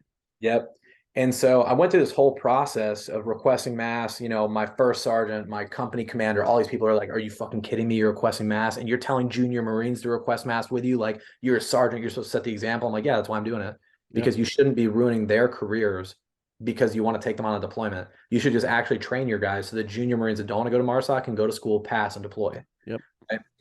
And there was just this like big leadership failure in our platoon where they didn't know how to treat guys the right way and they didn't know how to run a platoon. They just ultimately they really didn't. And I told them that all the time. Right. I was basically like trying to run the platoon under the platoon sergeant, like without them giving input, right? And luckily I had a couple other good sergeants that were in the platoon too who kind of like banded together with me to like make sure that could happen. Um, but yeah, man. So I request mass. My platoon or the battalion commander, Lieutenant Colonel Middleton, was just like, "What do you mean they're saying you can't go? Like, fuck that, dude. You can go." Like, signed it. Like, I gave him my whole story. He's like, "Fuck that, man. You want to stay? You like want to give back to the Marine Corps? Like, I got you." Well, this whole process took just long enough to where now we're in like July, and I would have had to go to selection in August because me EASing that January, right? That's coming up. So I look at him, I'm like, hey, like I need to go back right now. Like I got to go back on, Advon or whatever. And they're like, oh, well, we can't send you back because we need you. I'm like, we're in Australia. Like you don't need me. Yeah. No, well, we have some field ops coming up. Like we need you. I'm like, you're out of your mind if you think you need me. So they didn't let me go. And so I went to the career planner, like, hey, what are my options? You need to extend your contract 6 months and then you can go to selection in January. All right, boom, no problem. Sign it. Um, get an email from the MARSOC recruiter later that day. Hey, you can't come to selection in January because you would have been a sergeant too long, time in service. And I'm And like, oh and you my just fucking signed your God. 6 month re extension. So what do? I run, I sprint from where our barracks are, like in Australia, to the career planner's office. I'm banging on his door. I'm like, hey man, cancel that shit. Like, I don't need it. They denied it. He's like, yeah, so since it was 6 months, it was company level, like it's already been approved, like your new EAS has been updated. I was like, bro, fucking cank that. Like, get that out of there. I was like, this is the fastest Oh, piece of paperwork has ever been done in the history of the Marine Corps. Like, what do you mean? He's like, yeah, it was approved in like 4 minutes. And I'm like, you motherfuckers. yeah. So got back from deployment, um, immediately fapped out, dude. I requested a FAP, went to the 7th Marine Regiment, Gunner Marine actually is his name. Yeah, yeah, dude, Gunner Marine. I was okay. So a guy that I previously interviewed, his name's Matt Mistretta. He was with First Battalion, Fifth Marines. He told me this wild ass story. Their platoon commander got relieved, and they got Gunner Marine as their platoon commander in Badass. Sangin, right? And he was telling me these fucking. He's like, not only is he the epitome of a Marine, but his last name is fucking Marine, dude. Yeah. And just like these stories of like running into like PKM fire to like check on a Marine that they thought was down and like doing all this crazy shit, like, you know, uh, basically using a 203 as a fucking mortar to like lob rounds into this compound and take Yep. out a machine gunner. And it's like, dude, I'm sorry, but yeah, that badass dude. I don't know him personally, but hearing his He stories, like, bad he motherfucker. literally was the coolest leader that I ever had and almost had me reenlist, man. The last 6 months on an extension I didn't even need to have. So I go and I report to him and he's like sits me down. He's like, tell me your story. So I fucking basically gave him an abridged version of exactly what we've said today. He's like, man, you really you're sitting here telling me that, you failed that PFT on purpose. And I was like, yeah, hopefully the statute of limitations is over and you're not gonna screw me. He's like, no, no, no. He's like, that's cool. You want to go to FWIC? And I was like, what? He's like, yeah, foreign weapons instructor course. You want to go? And I was like, I get out in 6 months. He's like, sweet. Well, the course is next week, so I'll see you later, man. And he got me orders to go to FWIC. I fucking went to Quantico, went to foreign weapons instructor course, had a blast hanging out with just a bunch of MARSOC and recon dudes. Um, And that really motivated me too. I'm sitting here with all these recon dudes, these MARSOC dudes. Like, man, I try to go to selection. I just got freaking cock blocked from it, basically, you know. And well, there's this recon gunny who was like, yeah, we have the same time and service stuff. He's like, I've been in recon for like 23 years. Like, I can make some calls, man. Like, I can get you in. And I was like, don't fucking tell me that, you know. Go back from FWIC. How Um, long was that the foreign weapons yeah, instructor? it's only like 3 weeks, you Oh, know. okay. So you It's just like get a to go shoot very like AKs, FALs, like Yeah, it's yeah, like yeah, a gentleman's course where you show up every day at 8 o'clock. You spend half the day on PowerPoints learning about the weapon, go to chow, come back, and then you spend the rest of half the day just shooting courses of fire with, FALs, G3s, all the AK variants, Glocks, frickin' PKMs, RPKs, you name it, you know. nice. Um, so it was a lot of fun. It was just like a good course to go to because they're outside of learning nomenclatures and a little bit of history, it's not a hard class, Yeah. and it was good because it's something different. And I go back and he's like, how'd you like it? I was like, man, that was a really fun course. He's like, yeah, man, so you want to re-enlist yet? And I was like, oh, you son of a bitch. I was like, no, I don't want to re-enlist. He's like, oh, that's fine, man. Well, we have this machine gun range that I need you and the boys to go teach to like man, who was it? It was like whoever the comms battalion was there in Twin Palms. So we like go out there and we're teaching it to like them and the tanks guys while they're still there. So we had them running like 50 cals, Mark 19s, 240s, whatever, just like a big fam fire shoot, which was also like a lot of fun because me as an 11 in a sniper platoon, I didn't get to do that kind of stuff a lot.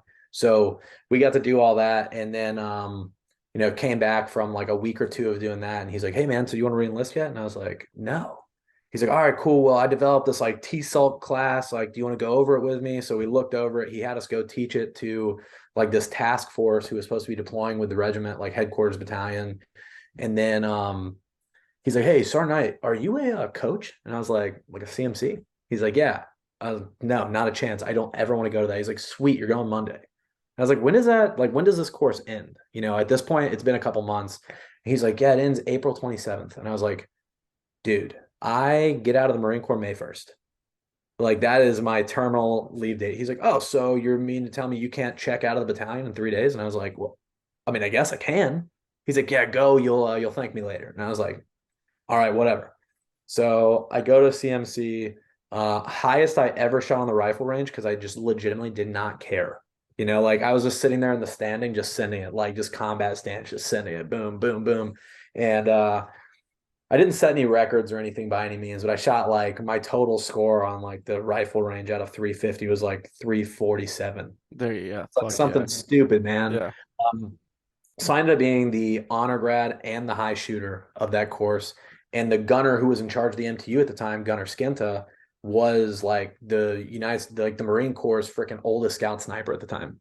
He comes up, shakes my hand, gives me his coin, which on one side is the scout sniper employment symbol, on the other side is like the bursting bomb, the gunner. Yeah. He's like, hey man, like you're a hell of a shot, you're a sergeant, like you look like you're in good shape. You ever thought of being in a scout sniper platoon? And I was like, sir, I'm already in one. I'm in three. Uh, Like, I don't want to go down that hole with you, but I EAS in 3 days. And he was like, wait, what? Like, why the fuck are you here? Like, he started losing. He's like, you took a spot from somebody else. Like, dude, I didn't want to be here. Calls Gunner Marine. He's like, hey, chill out. That's my boy. Whatever.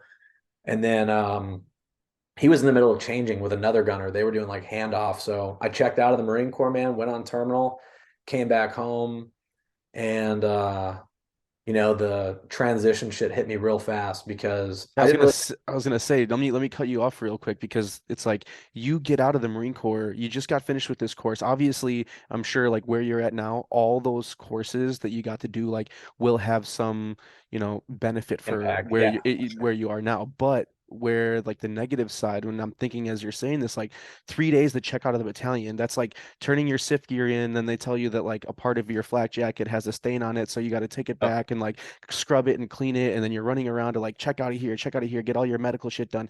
You have no time to do seps and taps, so there's no like transitional shift for you to like even think about like writing a resume, applying to school, what you're gonna do when you get home, and you're what, 22, 23 years old at this point?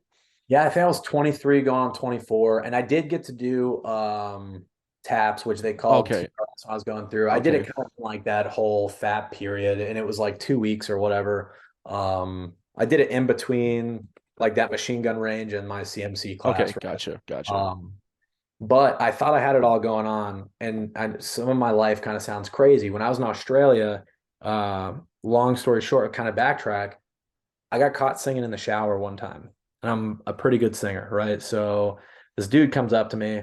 He was a corporal at the time, a young kid, and I like open up the shower, and he's sitting there with his guitar, and he's like, "Was that you singing, or was that the radio?" And I was like, "That was me. Why? What's going on, man?" He's like, "You sound like an angel. Can we play sometime?" And I was like, "Yeah, dude, get away from me. I'm naked. Like, let me go put some pants on. Like, get away, you know?" So I go to my room, I change over, and then I end up playing Madden with my roommate. Like, I completely forget about this kid. I open up the door like 2 hours later, he's still sitting there with his guitar. Like, hey, like, can we jam out? And I was like, fuck, like, sure. I feel bad you've been sitting here. Like, why aren't you knocking the door? He's like, well, you're a sergeant. And like, I know Sergeant Ellis, like, he's also a sergeant. So I didn't want to interrupt you guys. I'm like, all right. So we start jamming out, and we start posting like these YouTube videos and shit. And I actually was on a record label for singing before I got out of the Marine Corps. Get the fuck out of here. Dude, you can look me up right now. Pull up your phone, go on Spotify. Um, it's Damian Knight, and I got a blue check mark on there and everything, or iTunes or whatever you use. And just type in like earthquake, like my name and then earthquake, and it No should pop. fucking way, dude. Yeah. So Wow. I like I had this plan. So someone reached out to me because I did a cover of the song Hallelujah, but I wasn't posting things on YouTube yet like he was, and it went viral like on his page. And I was like, dude, maybe I should start like a YouTube or whatever.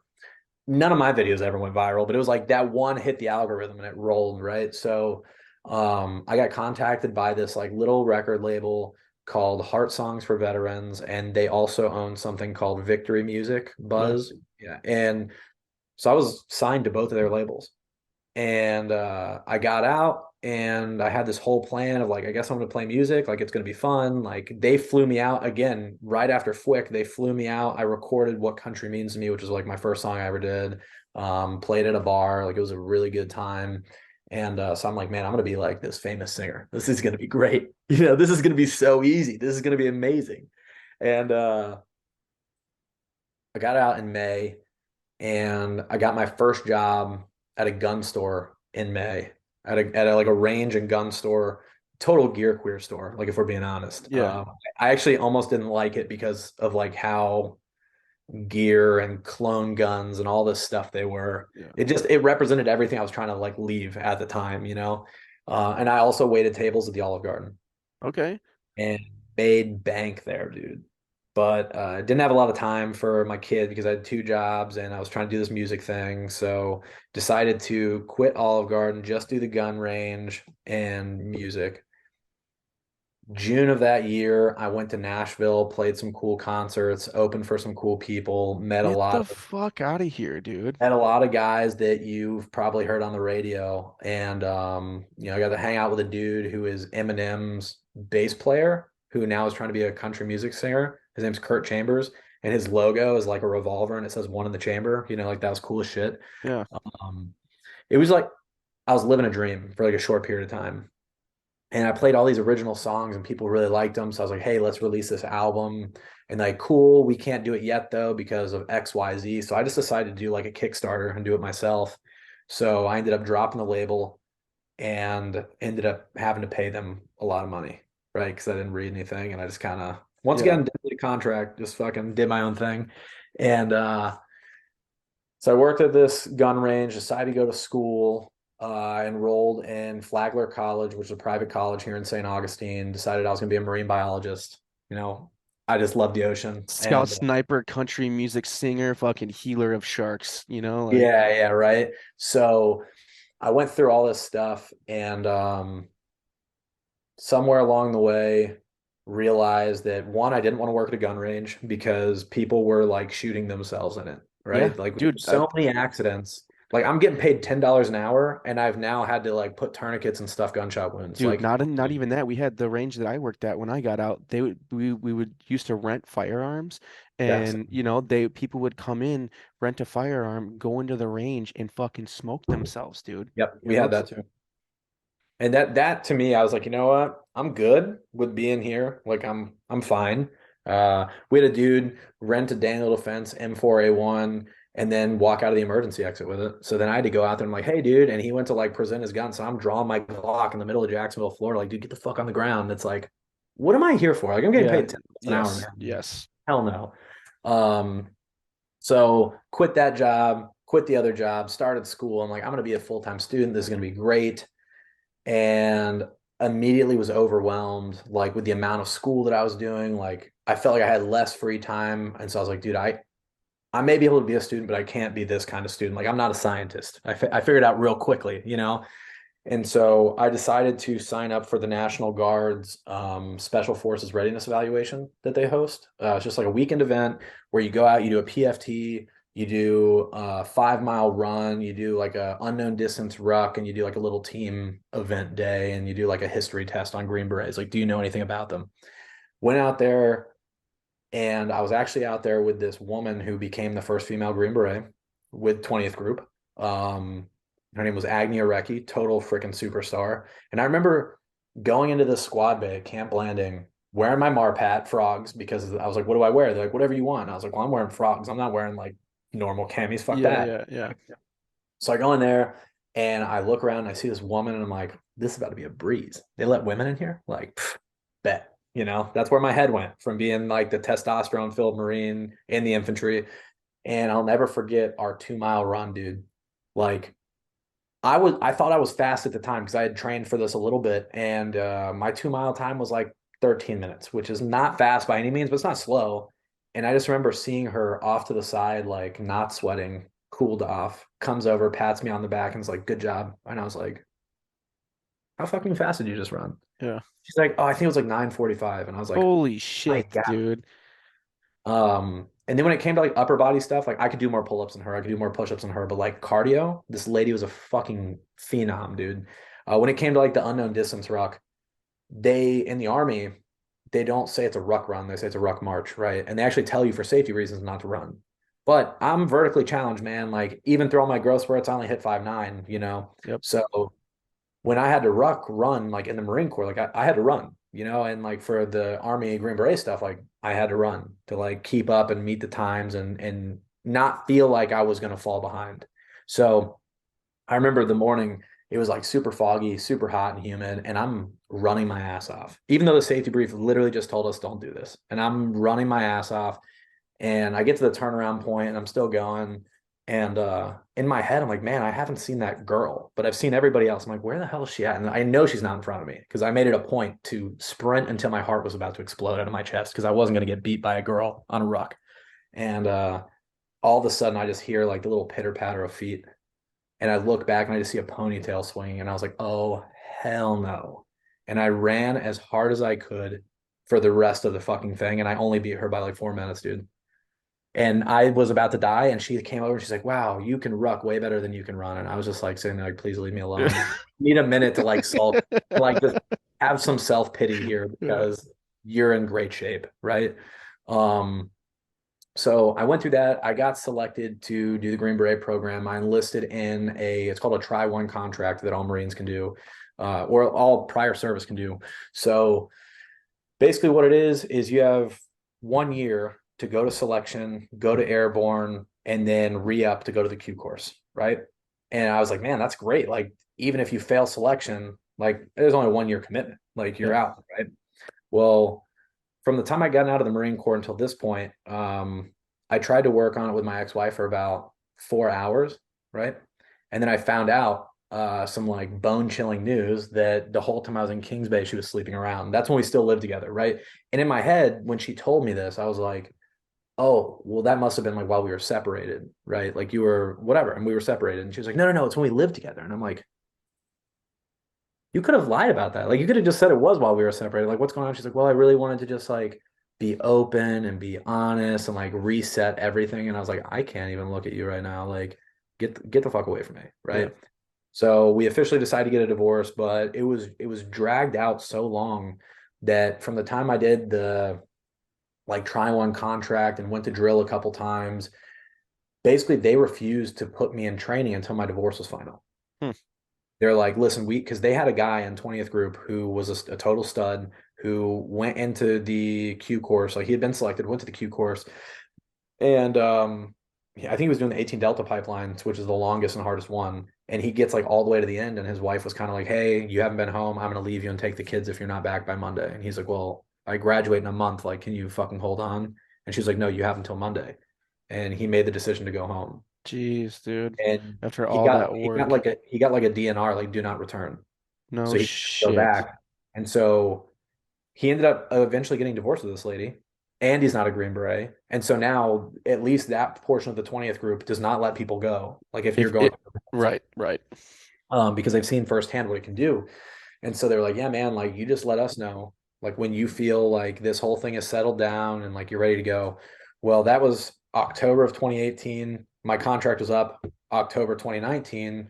Um, Basically like April of 2019, they were like, "Hey man, so are you doing this thing or not?" And I was like, "Well, it's there's like no end in sight. Like I don't see it happening. I don't know what's going on." So they're like, "Hey, we're still gonna keep you, but you need to go drill this other unit because we have operational stuff going on." So I went down with like these combat advisors that's called SFAB, and ended up teaching these dudes like marksmanship.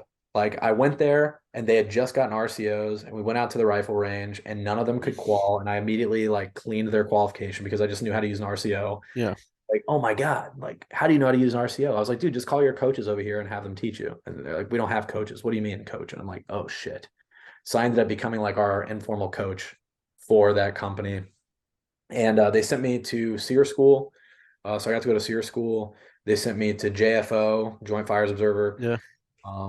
And then, I came back up on that October time frame. Like, dude, you want to reenlist? And I was like, can I go like finish what I started? And like, well, once your divorce is final, sure. And I was like, can I have that in writing? Like the day the divorce is final, like, I can go to the next class. And they were like, well, no. And I was like, this is a hard pass for me, bud. So I got out of the National Guard, applied to go do some contracting with Garda World through the WIPS 2 program. Yep. And I immediately got picked up. Like my clearance went through like fast as hell. They're like, hey, we have a course in October. So I got out of the National Guard October 1st. I went to this course October 22nd or something. So I went to the PSS course in Blakely, Georgia. Went through, the defensive driving, offensive driving, went through all the shooting packages, the QRF course, all that stuff. It's a lot of fun. And you just get to meet like dudes that you're missing from the military, Exactly.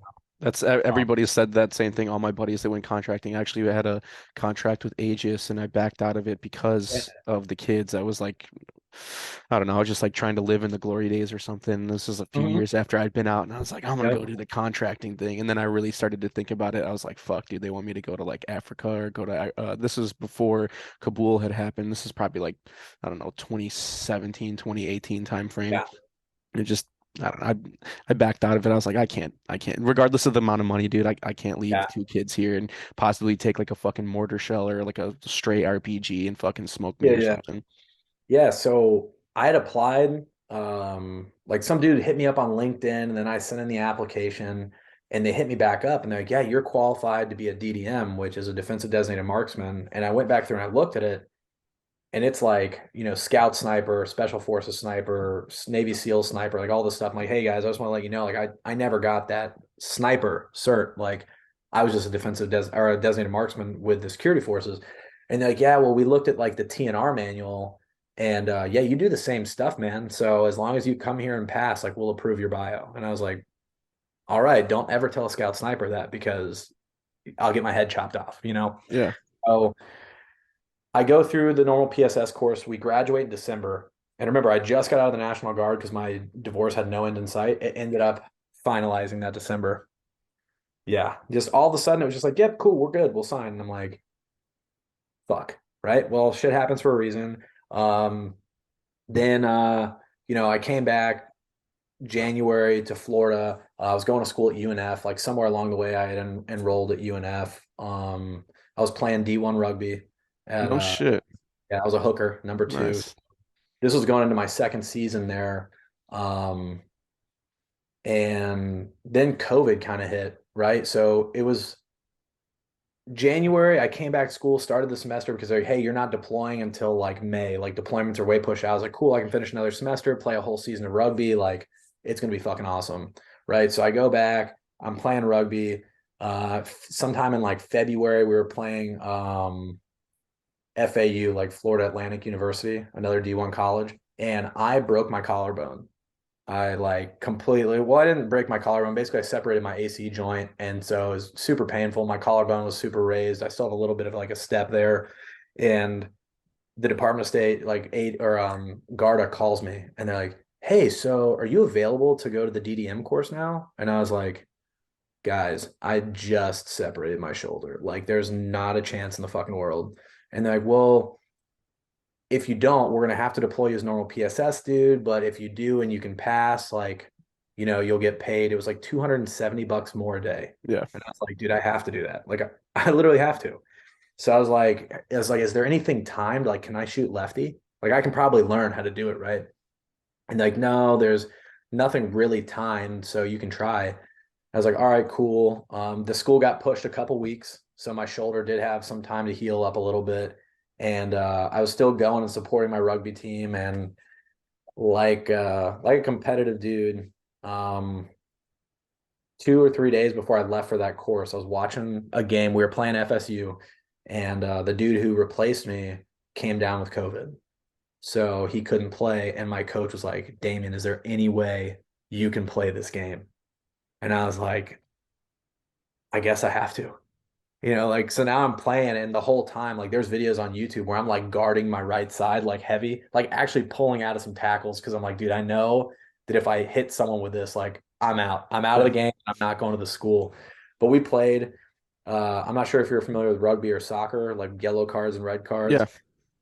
So we played, and the we ended up with like 5 red cards that game. So we're playing 5 guys down, and we lost by 2 people or by 2 points, and that was the last rugby game of my career because after that, COVID shut the season down, and I went to the school up at T1G in Arkansas, the DDM course. And I just remember the first day, like everybody's like, oh, yeah, I was an Army sniper instructor. Oh, I was a scout sniper. Oh, I was, an Army Ranger sniper. And then it gets to me, and I'm like, yeah, I was a security force designated marksman who was also in a sniper platoon. And they're like, so you were a scout sniper? And I'm like, no. And they're like, what, how the fuck are you here? Right. Like, people are just mind boggled. I ended up being the high shooter of the course. Um, it was really great, man. The course was like 3 weeks. They teach you from the ground up. So even if you don't know what the fuck you're doing, you could probably go there and pass. Like, Yeah. no bullshit. And then we actually had a dude who was an Army sniper who was shooting so poorly and getting frustrated that I was fucking lighting it up, that he went out and laser range found the range, because you're supposed to shoot in yards. Like, Department of State is you qualify out to 1,000 yards.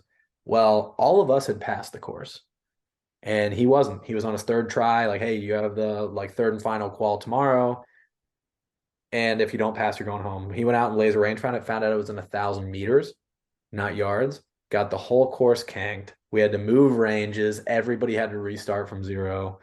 Dude, biggest pain in the ass. So I graduated that. Then I went, they like last minute, like my deployment window got pushed another month, and they were like, hey, so you're not deploying, but your bio says you were a firearms instructor in the Marine Corps. And I was like, you mean CMC, like coach's course? They're like, yeah, yeah, yeah. You were a coach in the Marine Corps. And I was like, yeah, I was. They're like, and you were a foreign weapons instructor? And I was like, yeah, I was. They're like, sweet. Well, those qualify you to go be a DDM instructor for us. So, like, do you want to go to the instructor course? And I was like, fucking sure. Like, let's go.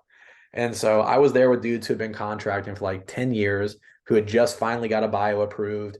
And, I became an instructor on everything from pistols all the way up to sniper rifles, right? Like 203s, 240s, Yeah, like 240s. everything in between. Everything Yeah, in between. everything that they fucking had.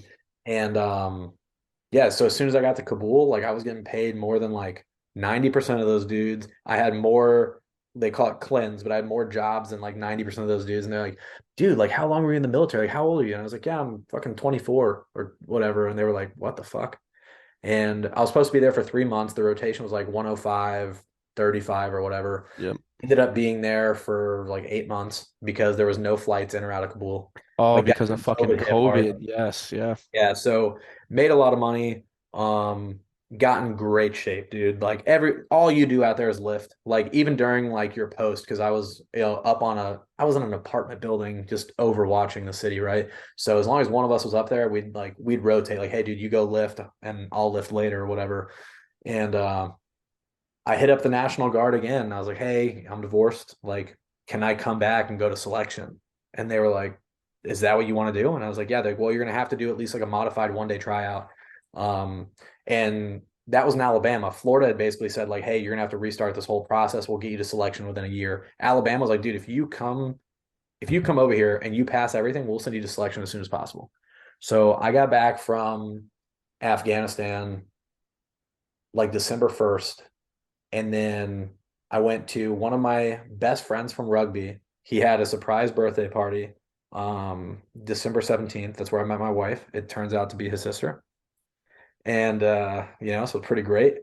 And ended up going to a 1 day special forces readiness evaluation in Alabama. Like I drove all the way up there and I fucking smoked everybody because I was just training at 10,000 feet elevation Yeah. and smog.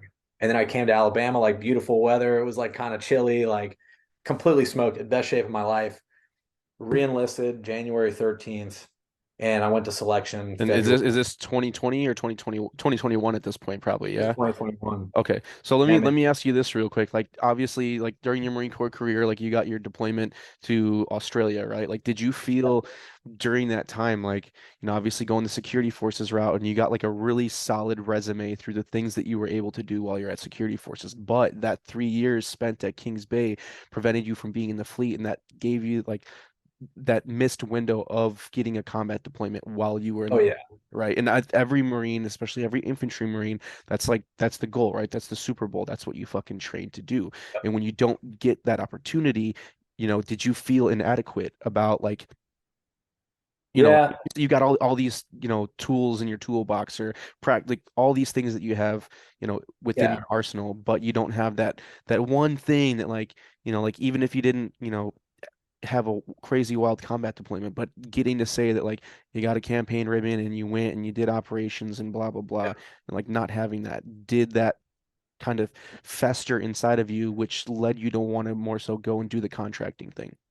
Yeah, man. I you hit the nail on the head there. So basically, I remember when I was at BSG, like Snapchat, maybe it didn't just come out, but like I had just gotten one, right? And I remember like one of my boys from ITB like Snapchatting me, like he was in a helicopter over a desert, and I'm sitting there like, okay, like where are you at? He's like, oh, we're at CAX, like we're getting ready to deploy. I was like, what do you mean? You just got to the fleet? Like, there's no way you're getting ready to deploy.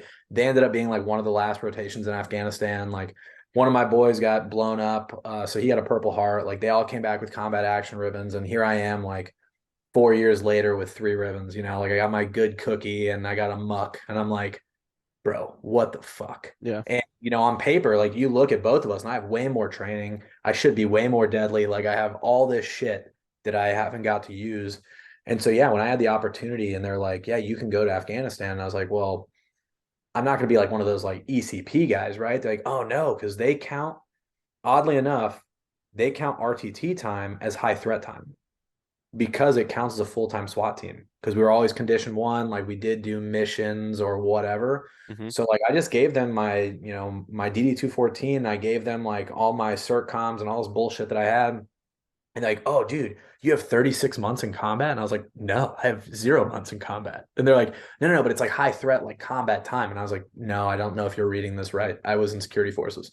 And like, yeah, but you weren't like a guard dude, right? And I was like, no, I was an RTT. And like, yeah, dude, that counts. And so they were Oh able to get shit. me onto a way better contract, Right, because right? normally if you don't have, because I know that they wanted you to have at least 12 months in order to be like a PSS shift Yep. dude, right? It like Yep. be in like a QRF, not just some dude standing post. You had to have at least 12 months of time in a combat Yeah. zone, right? Like And however that worked out.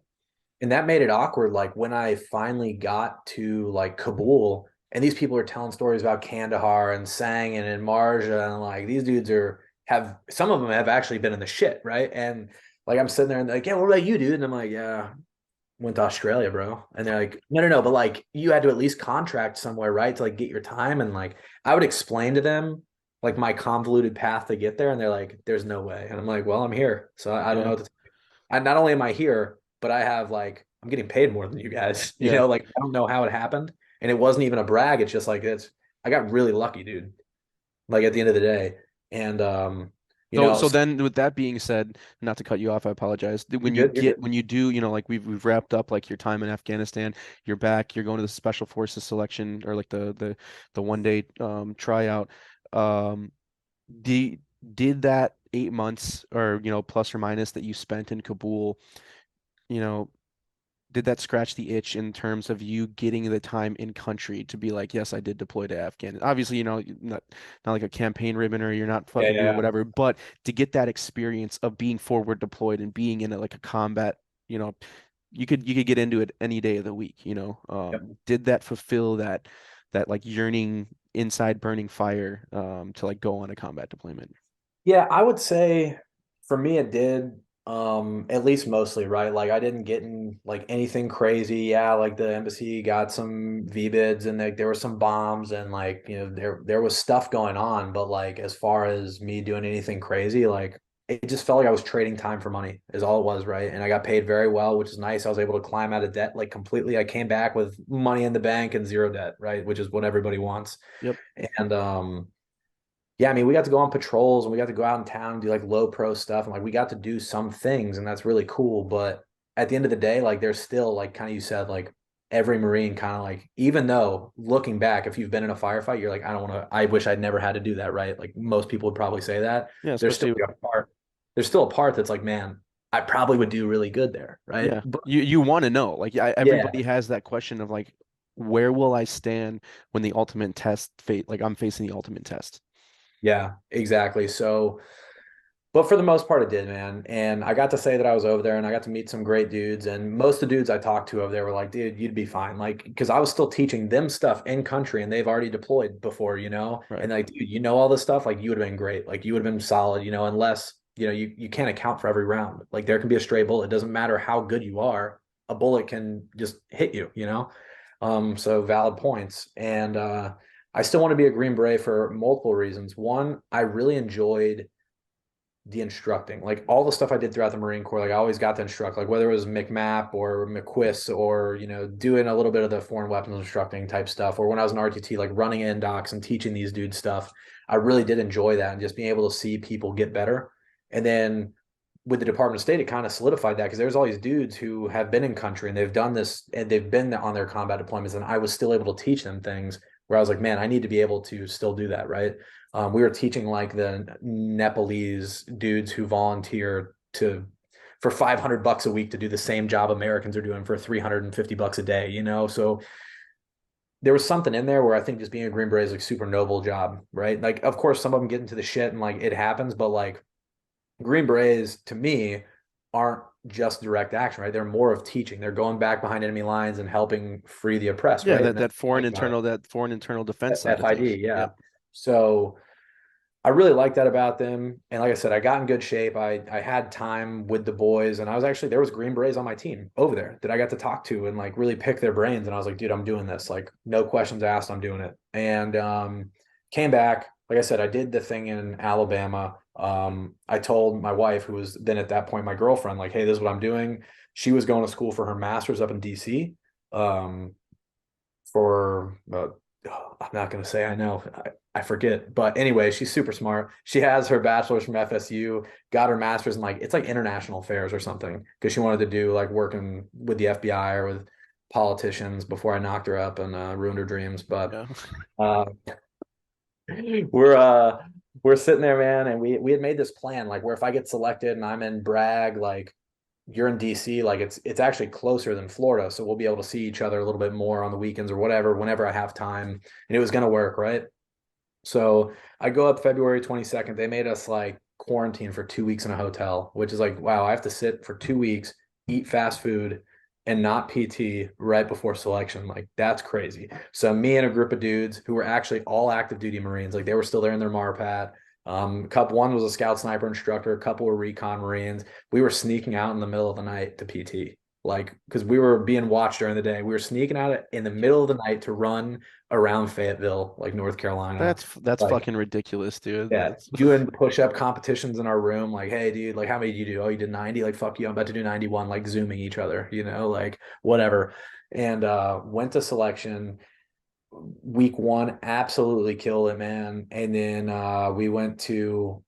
we had like an out of order day where we ended up going to like the O course. And dude, I remember going through the O course, I'm flying through, and I get to this one obstacle on the Nasty Nick, and I do it. And to my knowledge, still to this day, I did it the right way. And this dude's like, "Hey, candidate 137, come over here." And I walked over, I was like, "Yeah, what's going on?" He's like, "You failed to negotiate the obstacle. Would you like to go again?" And I was like, "Yeah, let's fucking do it."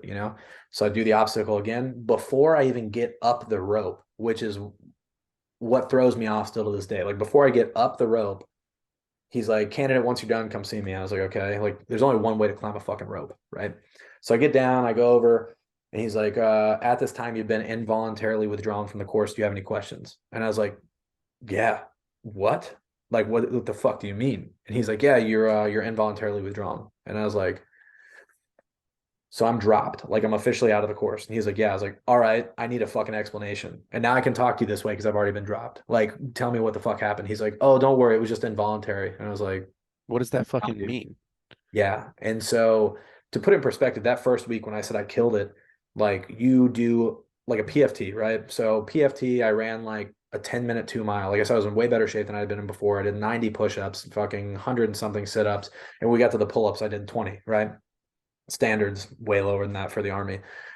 So get done. The next day, you're doing like psychological testing all day. You're doing like fucking bullshit scantrons, and then the next day you do like an unknown distance ruck, right? Unknown distance ruck. Again, I sprinted that bitch as fast as I could, and I get to. I came in third place overall out of like 460 dudes. Like, so I was burning it down, dude. Then you do like an unknown distance run the next day. I've never been quite as good at slick running as, rucking, but I came in like top 20, right? So I'm still like top 20 on every event up to this point. Um, and then during one of the rucks, like the longer ruck, actually, we were running in the middle of the night. It's like 4 a.m. I had a headlamp on and super soft mud. Like I fell down, twisted my ankle, my hip, my knee, like everything. Still got up, still came in like fourth. But like I was like pretty fucked up. Like I was limping. They asked me to go to medical. I told them no. They're like, "No, you need to go." I got an ankle brace, never wore it, threw it in the thing. Continued on, still top 20 on the rest of the events, involuntarily withdrawn. They put me over in like the loser tentville, and I like appealed it. Like I was like, "Yeah, this is bullshit." Like every time a Green Beret came over there to like tell us something, I'm like, "Yeah, dude, I need to talk to somebody because this is bullshit." Like these dudes here failed PT, they failed physical events. Like I don't know what I got dropped for. So how can I work for it to come back? Right? At least in the Marine Corps, you're like, "Dude, you failed pull-ups. Like go get better at pull-ups." Yeah. You tell me I'm involuntarily withdrawn and that's it. Like fuck you. You know. So I had to go in front of a bunch of dudes, talk to them. They're like, "Well, do you feel like it could have been your runs?" I was like, "Nope." They looked at it like, "Okay, you're right." They're like, "Do you feel like it could have been this?" "Nope, you're right." I never got an explanation. I went back to my battalion. I even asked them, I was like, "Hey, dude, here's my drop paperwork that still says Damian Knight involuntarily withdrawn." I was like, "Can you guys tell me what this means?" Like, "No, don't worry. We'll call him right now. We'll figure it out." Call him. They're like, "Yeah, we don't know. He was just involuntarily withdrawn." So I never got closure on that, like still to this day. Um, Does that eat at you? Does that like obviously it bothers you, right? Oh I yeah, mean, that fuck. eats me up, dude. That eats me up just because if it was like something very solidified, I could just say like, "Okay, you know what, I could get better at that," or like, "Oh fuck, dude, I'm never gonna get better at that." Like that, it is what it is, right? Or even if it was like a psych drop, like, "Oh man, they think I'm a little crazy," but whatever. Like they just never told me. And I have friends who went to like ANS with MARSOC, and when you get dropped, they tell you what you're dropped for, Yeah. right? So that's what throws me off. And they gave me a return. They're like, "Yeah, you can come back in 6 months." I'm like, "Well, I don't want to come back to something I don't know why I failed for." Right. And my company up in Alabama was like, "Don't worry, dude. Like you're good. Like you just got involuntarily like withdrawn. Like you can go back and you'll do great. Like stay in shape." And from where I had like fell and twisted my knee up, I was like, "You know what? Like let me take this opportunity to like go to physical therapy for the next 6 months. Like maybe I'll go back. Like let me just get my body right, try to like mentally unpack whatever the fuck just happened." Yeah. Well, And when you say that mentally unpacking things like that, that unknown of like obviously all the things you've experienced up to this point, like throughout your Marine Corps career, like the uncertainty of things and like somebody telling you one thing and then another thing happening, like where are you at? Like who would want to go back? Who would want to continue down that road without like, yeah, I can go back and then this guy can they can drop me for whatever they deem yeah. necessary. Do you think it's like a mental thing that they do that to you on purpose, knowing that maybe you're a prior enlisted dude and you're just like trying to get in this soft pipeline and they're like fucking with you? I don't know what type of games that they can play on that level, just to see if you're willing to come back, like because you've been like excelling here and like, all right, let's see what kind of mental fortitude this guy has by like absolutely fucking with him and sending him home and seeing if he comes back. Yeah, so some of the guys I had spoken to, and I don't want to speculate, but some of the like actual Green Berets over the following days where I had to sit there and wait to be let go home, right? Um, some of them were like, "Hey, man, like sometimes we just drop dudes that we know will be able to come back and crush it, because there's other people that if we drop them, they'll never come back." And it's like, what do you Yeah, like? That's what is bullshit. that? That's fucking yeah. Like, what does that even mean? And then I was also told that like whenever there's a female in the class, they tend to pass a lot more people. So when there's not a female in the class, they tend to drop more people to kind of keep that ratio like leveled. And that's from dudes who are in first group, like training group, told me that. But at the same time, it's like some of it sounds like speculation, some of it sounds like it could be true, but ultimately at the end of the day, I really don't care what their reason was. I just wish I knew what it was. Yeah. Like even if it was like, dude, we had to quota drop somebody and you just happen to be the unlucky motherfucker. Yeah, At we least don't I we would don't have known like your that. fuck we don't like your fucking face and you happen to Yeah. be the guy. Yeah, like dude, you kind of like gave me a weird look, so we dropped you. And at least I would have known, like, hey, next time fucking keep your head and eyes to the front, Yeah. like don't fucking look at somebody. Like everything can be fixed, but when you're given an unknown, like a truly unknown variable, how do you solve that? Right. You know, you can't. So I had several opportunities to go back, and I can't bring myself to go back to something that is truly unknown, like for that, right? Because it's hard to fix what you like again, what you don't know. But um, when I came back and I decided to go to physical therapy, I will never forget, like throughout my Marine Corps career, a couple times I had been to medical for my knee, just like random shit, like, oh, my knee hurts, let me get some ibuprofen, like whatever. Well, I went to physical therapy and I was getting this work done on my knee from getting, my little twist and selection. And this physical therapist, like, how does your hip feel? And I was like, oh, my hip's fine. Like, why? She's like, no, your hip's not fine. And I was like, no, my hip's fucking fine. I think I would know if my hip was not fine. So she sent me away to get an MRI. Bro, I had bone spurs on my hip. I had no cartilage, and my labrum was torn in half. So fast forward, I had to get hip surgery. No shit. So I found that out in like August of 21. And then February of 22, I was having a hip surgery where they went in, shaved the bone down, put anchors in my freaking labrum, um, had to put in like artificial cartilage, like all kinds of stuff, man. And And you're what, still, 26 years old at this point? yeah, man. And I have the National Guard calling me like, "Hey, man, you ready to go back to selection?" I'm like, "Nah, dude, I'm trying to learn to walk again. Like this isn't gonna fly." Um, but in the middle of all that, like in the midst of that, so I found out in August that I was going to need this hip surgery, and then in September I went on a retreat with PB Abate. Um, and I actually was the captain for the music club because of me being musically inclined.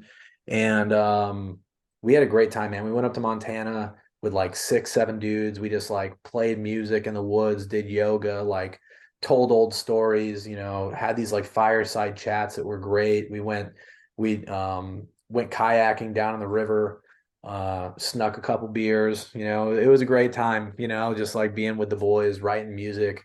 And we had a photographer there named Joe Caudell. And the dude he was a serial entrepreneur who had owned a photography business. He had owned like a landscaping business. He'd owned all these different things. What he would do is he'd build them up and then sell them. He'd build up a company, get clients, and then sell them for more than it was worth. And I had just been talking to him and he's like, yeah, man, like you sound like you'd be a good entrepreneur. Like, what are you good at? And I was like, man, I can shoot. Like that's what I can do. I don't know. I don't have much else going for me. Like I'm getting a degree in criminal justice, bro. Like it's not very marketable. And convinced me to not really convince me, but he kind of guided me along the way to start my own business. And then we started Apex in October Of uh, 2022? of 2021. 2021. 2021. Okay, okay, Yeah. 2021.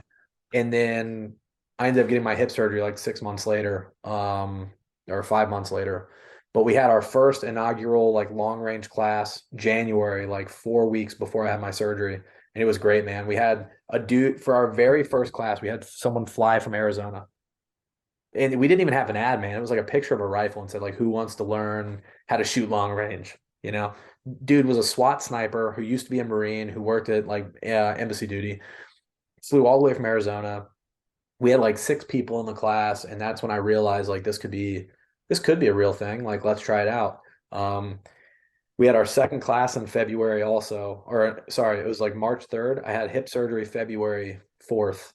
And yeah, man, I was like limping around, like wasn't even supposed to be like Doing walking yet. shit. Yeah. Yeah, and me and Francis, we taught that class, man, and it was great. Well, And reverting back to like the way that you talk about like how, why thought you wanted to be a Green Beret or had that in your mind of like knowing that you like the teaching, the instructing stuff, and like you've gone through all these different programs in your Marine Corps career, and then obviously the things that you did while you're contracting and like teaching these guys things. Obviously, you've gained the ability to like put yourself out there in front of people and properly relay the information so they like watching them grow. So did that have obviously it did. I'm just trying to get you to say that like, yeah, yeah, yeah. to getting to, Apex, like this has all come full circle now, right? Like and Yeah. you're like, oh fuck, like this is my calling. This is what I enjoy Yeah, doing. so it kind of meets with my contracting experience, and then now I'm getting that teaching experience, really able to impact the lives of people. Where I feel like that scratch has been itched now, or the itch has been scratched. But yeah, I got to go over there, do my thing in the Middle East, and now I'm getting to like train people, and maybe it's not foreign people, but it's probably more important to train people in your own country, arguably. And man, it's been wild because I did it a little under the table prior, and then even backtracking, the summer right before I found out I had to have hip surgery, me and my wife kind of eloped. We went and we got married at the courthouse. We're like, hey, we both said we were never gonna get married. This girl's perfect for me. She's fucking awesome. She's a rock star, and she liked me. She put up with me. So I'm like, all right, I gotta get married with you. She got pregnant right around that same time. After we got married, though, I want to highlight that. Yeah, you And gotta throw that out there so nobody. yeah, yeah, because some people are gonna be like, "Oh, you got pregnant and married around the same time. Like, is that why you got married?" Like, no, it's not. Like, she just is fucking awesome. Yeah. And yeah, man. So she was super supportive of me, like going on that retreat. She was super supportive of me, like starting this business and like just branching out and trying something new. And she knew how passionate I was about the teaching. And man, I did a private event days after starting Apex Training Solutions with the Jacksonville Jaguars. Days after, man, where I brought out like 10 offensive linemen, like practice squad dudes, starter guys, like tight ends that I didn't even know. And we had so much fun, dude. And it wasn't even a class, it was more of like a familiarization with safety. And I set up doors, I taught them how to ballistically breach. I like had them shooting pistols, I had them moving, and they're team guys, like not team guys in the sense of special operations, but they work together Right, well. right. So when I say, hey, you guys have to move online together and you guys have to communicate, but easiest people to teach on the face of the planet because they're professionals. And that was the day, like all those dudes were like, this was the most fun we've ever had. And I was like, all right, I can see myself doing this. Yep. And we started doing our more organized classes, and we've just had like very consistent groups showing up at our classes. Like our smallest classes ever have been like 4, but I don't really care, man. Like I'll teach 4 people the same way I'll teach 100 people. They get the same amount of effort and pride that I would put in any class, right? And so we went through. We didn't release like anything besides long range until basically spring, summer, like April, May timeframe. And I decided to do our safety symposium last year because everybody always kept asking me like, well, what is the point of like? There's so many firearms instructors. Like, what makes you different? Why would I come to you, right? And then besides me reading this laundry list of like accolades that me and all my guys have, I was like, you know what? Because I'm not just here for the money. I'm here to actually create a safer community through education and knowledge. And to kind of put my money where my mouth is, right? We created this safety symposium that we've now done twice, and it grew triple this year, right? But the first year was kind of a gamble, like the first time you really do a big event. Um, and what it is, a 5 stage pistol competition that is like based around real life. So you've seen like IPSC shooters where it's like shoot the brown side, not the white side, or vice versa, right? Or like don't shoot the spray painted area. Well, instead, I went and bought like tier 1 targets, like the same shoot, Yeah, no shoot targets. all the ones with like hands up or like a guy with a Yeah. gun or a bottle of Coke or something. Yeah. Yeah. Yeah. And so they're the same things that we use in CQB school and throughout, like with our platoon and everything. So I'm like, man, that's the most realistic training you can get.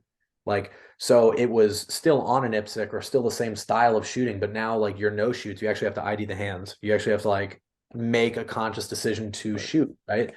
And we had a guy who came out who was like top 5 shooters in IPSC in the state of Florida who got wrecked by a 70-year-old retired air marshal who was walking through the whole thing, not moving, just taking his time, IDing the targets.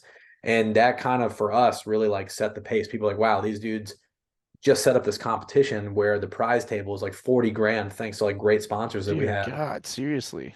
Yeah, we had like phenomenal sponsors from local places to like national brands like Flatline Fiber Company, Blue Force Gear, like all these fucking places sponsored us because they just like liked the mission and what we were doing. And this year when I did it, man, we had triple the sponsors. We the first year we only had like 36 shooters. This year we had like 65, and then we had like 100 spectators that came just to watch. We were on the news. It was pretty great. Um, and then last October we went to Arizona, and we were lucky enough to do it was supposed to be a closed like law enforcement sniper class. But at the last minute, they're like, hey man, we don't have enough guys signing up because of operational like commitments. So let's open it up to civilians. Well, when we did that, it like opened the floodgates because we had never been west of the Mississippi. And we ended up with like 25 people in the class. And like I said, Recoil Magazine reached out and we're like, hey, we'd really like to come and cover this if you wouldn't mind. And I just kind of asked, like, is your guy a shooter? Because if he is, like, send him with a gun and a scope and a box of ammo, man. Like, let's let him run the course. And so because of that, he sat in on our both our long range 101 and 102, which is like positional shooting. And the dude's a hell of a shot. I'll put that there. And he gave us like 11 pages in Recoil Off Grid magazine, man. Yeah. And super grateful.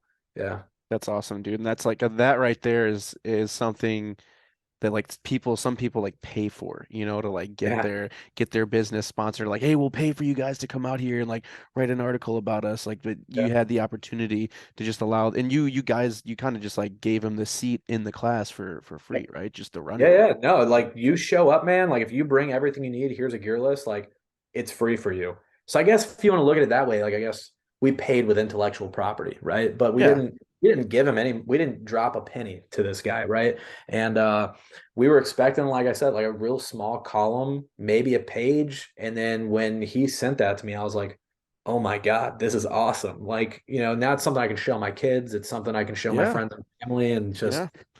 always in there. It solidifies the fact that like not because like the work that you're doing and like they don't see like the 10 people that walk out of the class and like the proficiency levels that they gain and like the knowledge that they're walking away with like and able to employ their weapon system. They're like, oh yeah, cool, like you teach some guys how to shoot targets, and then when you've got like a nationally recognized magazine coming out and doing an entire spread on your business, and you can be like, fine, like, look guys, like holding it up, be like, Yeah. I made This it, is what we do. yeah, Yeah. exactly. So that's really awesome. I mean that right there shows that there's so many guys and gals out there that, are unsure of what they're going to do after their time in service, especially in the infantry. Like I think everybody can relate to the fact of like, what are you going to be? You're going to be a contractor, a cop, or a fucking Paul Blart and like go to the mall and do security or something. But, obviously you've got some, outside the box schools and opportunities that you were given, plus doing the contracting thing and like being the instructor there. Like, you took the things that you feel passionate about, or at least that I'm assuming that you feel passionate about because of where you're at, and you applied that and like the connections that you made, but you put yourself out there to be able to do it. And then instead of just being like, well, I don't know, like you took that leap into the deep end and put Yep. yourself in an advantageous position to like do something outside. Well, could say outside the box for the norm of people, but like outside the box in terms of changing it up to even the point that you make where that 70-year-old air marshal's walking through your course of fire and like, smoking some, professional match grade shooter, and Yeah. like putting people to the test and really putting them outside their comfort zone and like putting those practical application skills out there instead of it just being like anybody can go. Like I went to this pistol course and check these guys out. I wanted to check them out because they're close by. They have an outdoor range. I was like, all right, I'll pay the money. It was a little overpriced for what they're doing. I recorded everything and come to find out within like 5 hours of the class, we did like 40 minutes of shooting. And I was like, there's just, Oh, oh, it because like people are like walking back. They're like, all right, cold on the line, like go back, walk to the tent because it was like a hot day in the summer. I'm like, dude, put shit, have a fucking GP pouch or a dump pouch yeah. that you put 150 rounds in, and then Punch them on every the cup line. exactly. And it's like we're wasting all this time. So it's like whatever. But really at the end of the day, it was just like basic drawing, presentation, engaging. They did like, a little bit of movement in there. And, there's obviously all discrepancies, but like anybody could do something like that, right? Like anybody with a level of competency to be like, hey, look, you're going to put your belt on and we're going to practice going drawing, pressing out, like dry fire. You do that for 10, 15 minutes, and more than likely, like you'll get somebody that's comfortable to stand on line, draw, and engage a target, and you can do that for that's a lot of these courses that are out there, but taking it to the next level where, you guys are doing CQB stuff, you got the long range stuff, and I'm sure your pistol and carbine courses are a lot more in depth than just standing on like the 3, the 7, the 5, and like engaging a couple of targets and doing some like transitions like that. Yeah, so like outside of our basic concealed carry class, which for Florida, our state standard used to be, now it's open, it's the constitutional carry, but to get the permit used to be you had to fire one round out of a pistol, one round, and then you're certified to concealed carry as long as an instructor signs off on it. For me, I wouldn't sign off unless I watched you shoot 100 rounds Yep. and we are shooting and moving and we are talking about one-handed engagements. And why are you doing that? Not because it looks cool, because if you have a kid and now you're grabbing your kid to move your kid, you need to be able to engage that threat while you're protecting your Yeah, child, dude. right? I mean, On not, my not equipment. not only that, like thinking of like, what if you like obviously could drop a cup of coffee or like your groceries, but what if you're at a position where like, I don't know, you're behind your car, you're opening up your car door, your keys are in your hand, and Yeah, this dude comes out, you got to like be able to draw and engage. And all, accurately. yeah, the last concealed carry class I took was like 5 years ago to recertify, and it was this like retired Air Force dude, which already just rubbed me wrong. And he's in there telling people about one time I was on my Harley and I had a 6 shooter in my ankle, and these Oh guys God. were running up on me, and I fired 3 shots into the air, and I'm sitting in this class Oh, looking at this guy, and I'm like, dude, you just told people you brandished a firearm and you also fucking negligently discharged it into the 3 times. into the Yeah. air, and I'm like, you don't tell people that. And like, there's no talk of like holsters or positions that you carry in and like conducting reloads, what kind of ammo you're carrying, like, all these different things that should be implemented into like your basic level of understanding when you're carrying a firearm.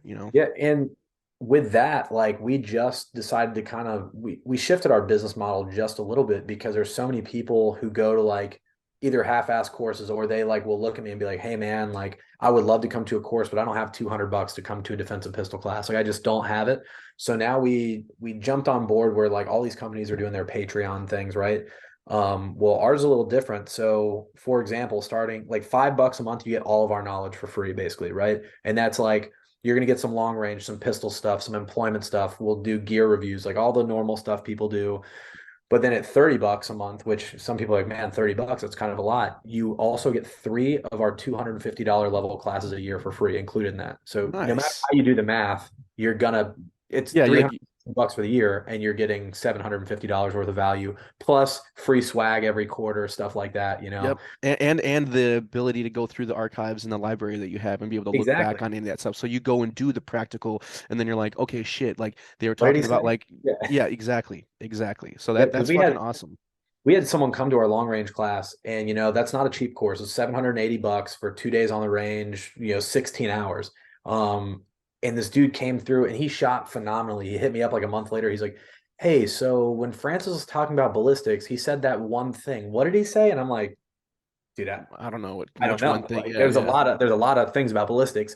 So for our long range stuff, when we're actually recording the whole content for long range 101, July 1st and 2nd, we have 101 class down in Volusia, and I'm going to set the camera up and record the actual content as he's teaching it. We'll get it edited, make sure the quality's good, and then that will actually be there. So when those people are like, "Hey, what did he say at that class?" Be like, dude, here it is. There you go. Nice. Go That's reference it, awesome. you know.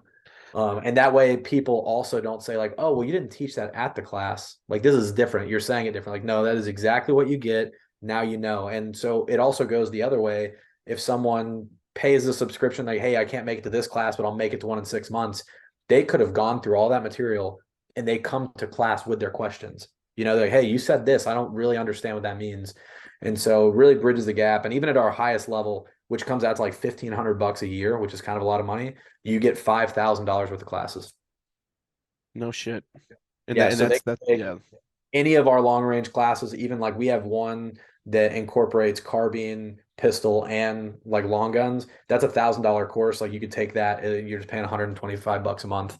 And it's kind of a gamble because we could have people that sign up today, come to July 1st, and then cancel it, you know, and then Right. we're fucking out the range fees. And we hope that doesn't happen. Like when people meet us and they get the content, they're like, wow, that was totally fucking worth the money. But inevitably it'll probably happen, man. And Yeah.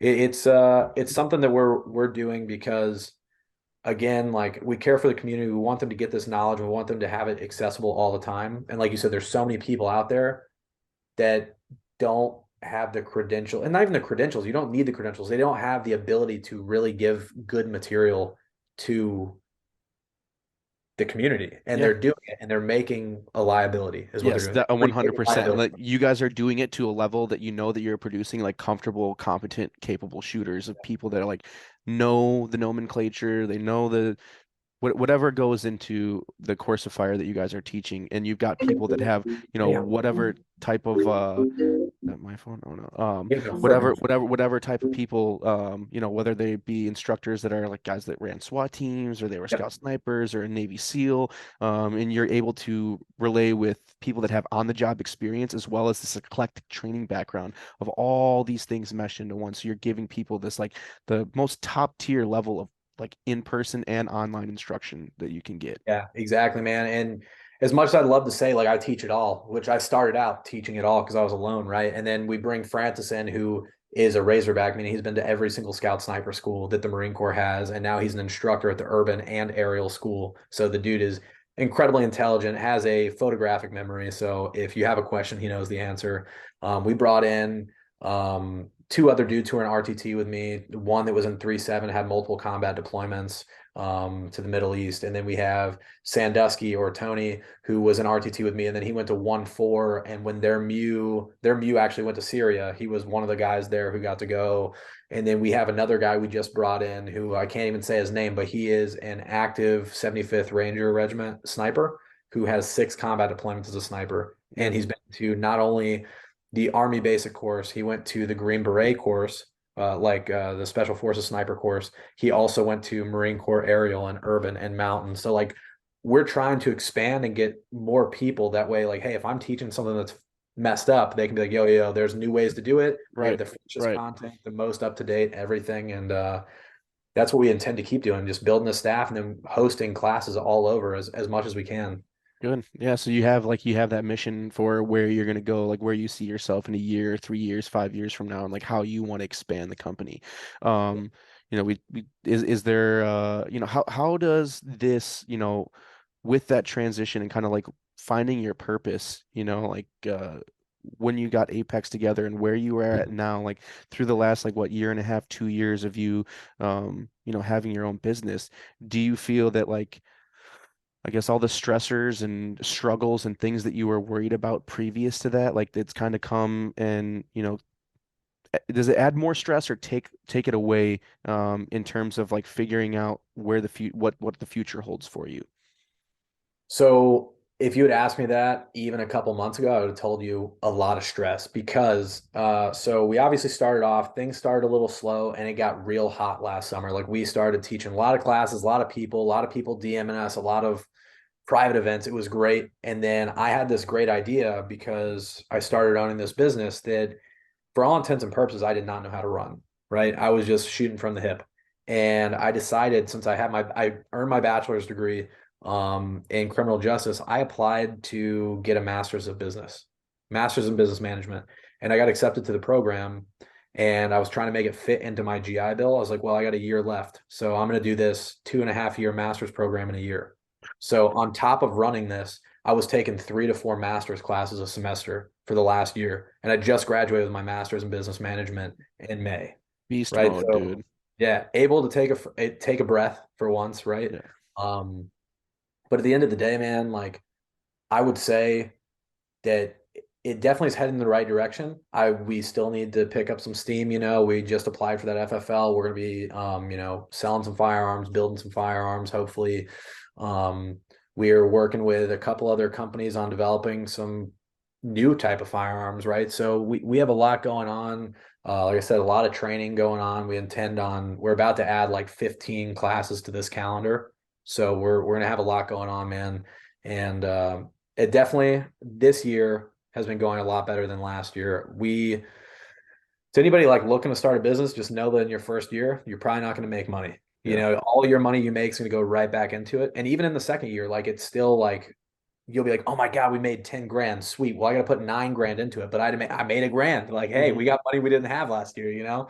And it's awesome though. It's great being your own boss, being able to figure out your own way. But at the same time, it's stressful because if you decide one day, like, hey man, I kind of feel like shit, I don't want to work, then nobody's making money Right. because you're not doing anything. And, So and on top of that, you are now like employing your buddies, and like in order for them to put food on their table, like you have to ensure that you stay on top of your shit. Like there's a bigger exactly. level of responsibility that comes in that. Yeah, man.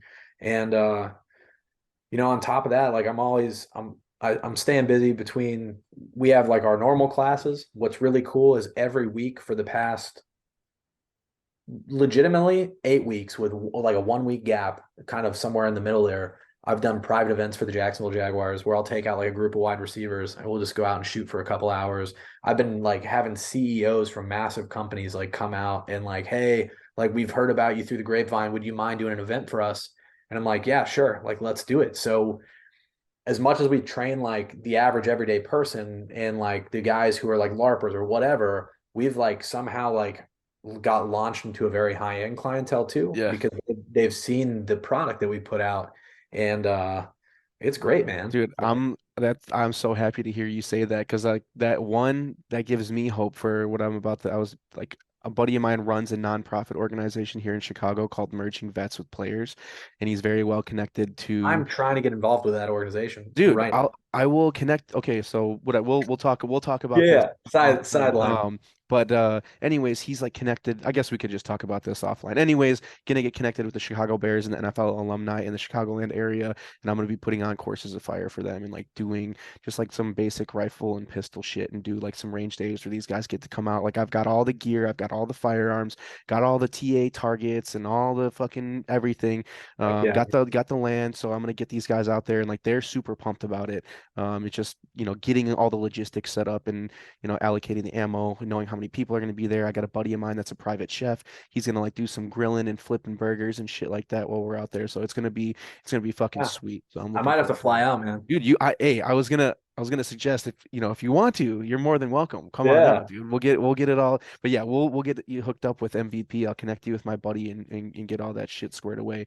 But thinking back, you know, the Damian that is talking to me right now, that's gone through all these trials and tribulations and found, whether it be like this feelings of success with singing some country music and going to do that, and like going through these the deployment and whatever, all of it, right? And you could go back to the Damien that was like, stuck in the fucking Marines awaiting training platoon or whatever. And you're just like, fuck, is this really what it is? Like, I hate my life. I could have gone down to Gitmo or gone down to Cuba, and like, Yeah. fuck, what am I doing here? Like, what piece of advice would you give that Damien sitting where you are now? Oh, man, that's a good question. I think a couple things come to mind.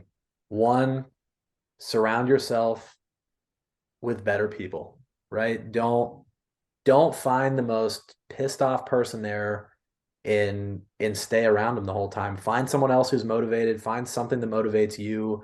Keep your eye on the prize, and just know that at the end of the day, no matter what it is, it will become whatever you make it, right? People always say like it is what you make it, but I really truly do believe that is the case because during that time frame, I was getting depressed and everything because I was hanging around those med holds and those legal holds and everything. Had I just found the dudes who were stuck in the gym and that's what they were just keeping their eye on the prize, like I'd have been a much happier person while I was there.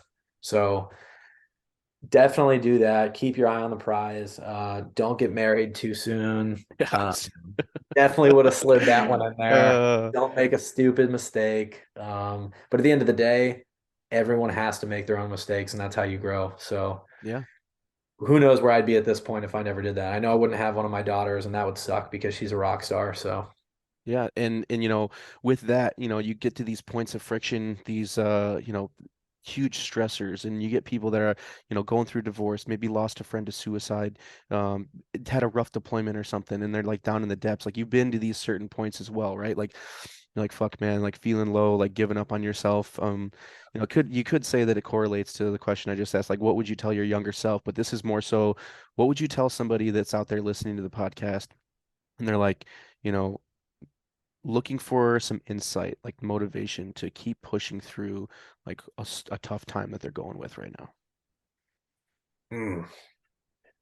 Well, man, that's a tough one because I'm sure you have as well. But I've lost quite a few friends to suicide. Some really good friends, and I've thought 100 times what I could say to them and what I could how I could change the outcome of that.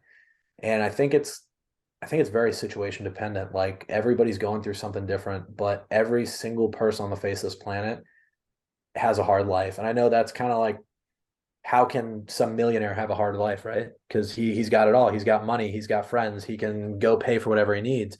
But at the same time, like look at it from the lens of like, okay, does he have friends because he has money, right? So like for me, I would just say give me a call and I'll talk to you for as long as you need. If you're having a hard time, man, I'll give you my phone number.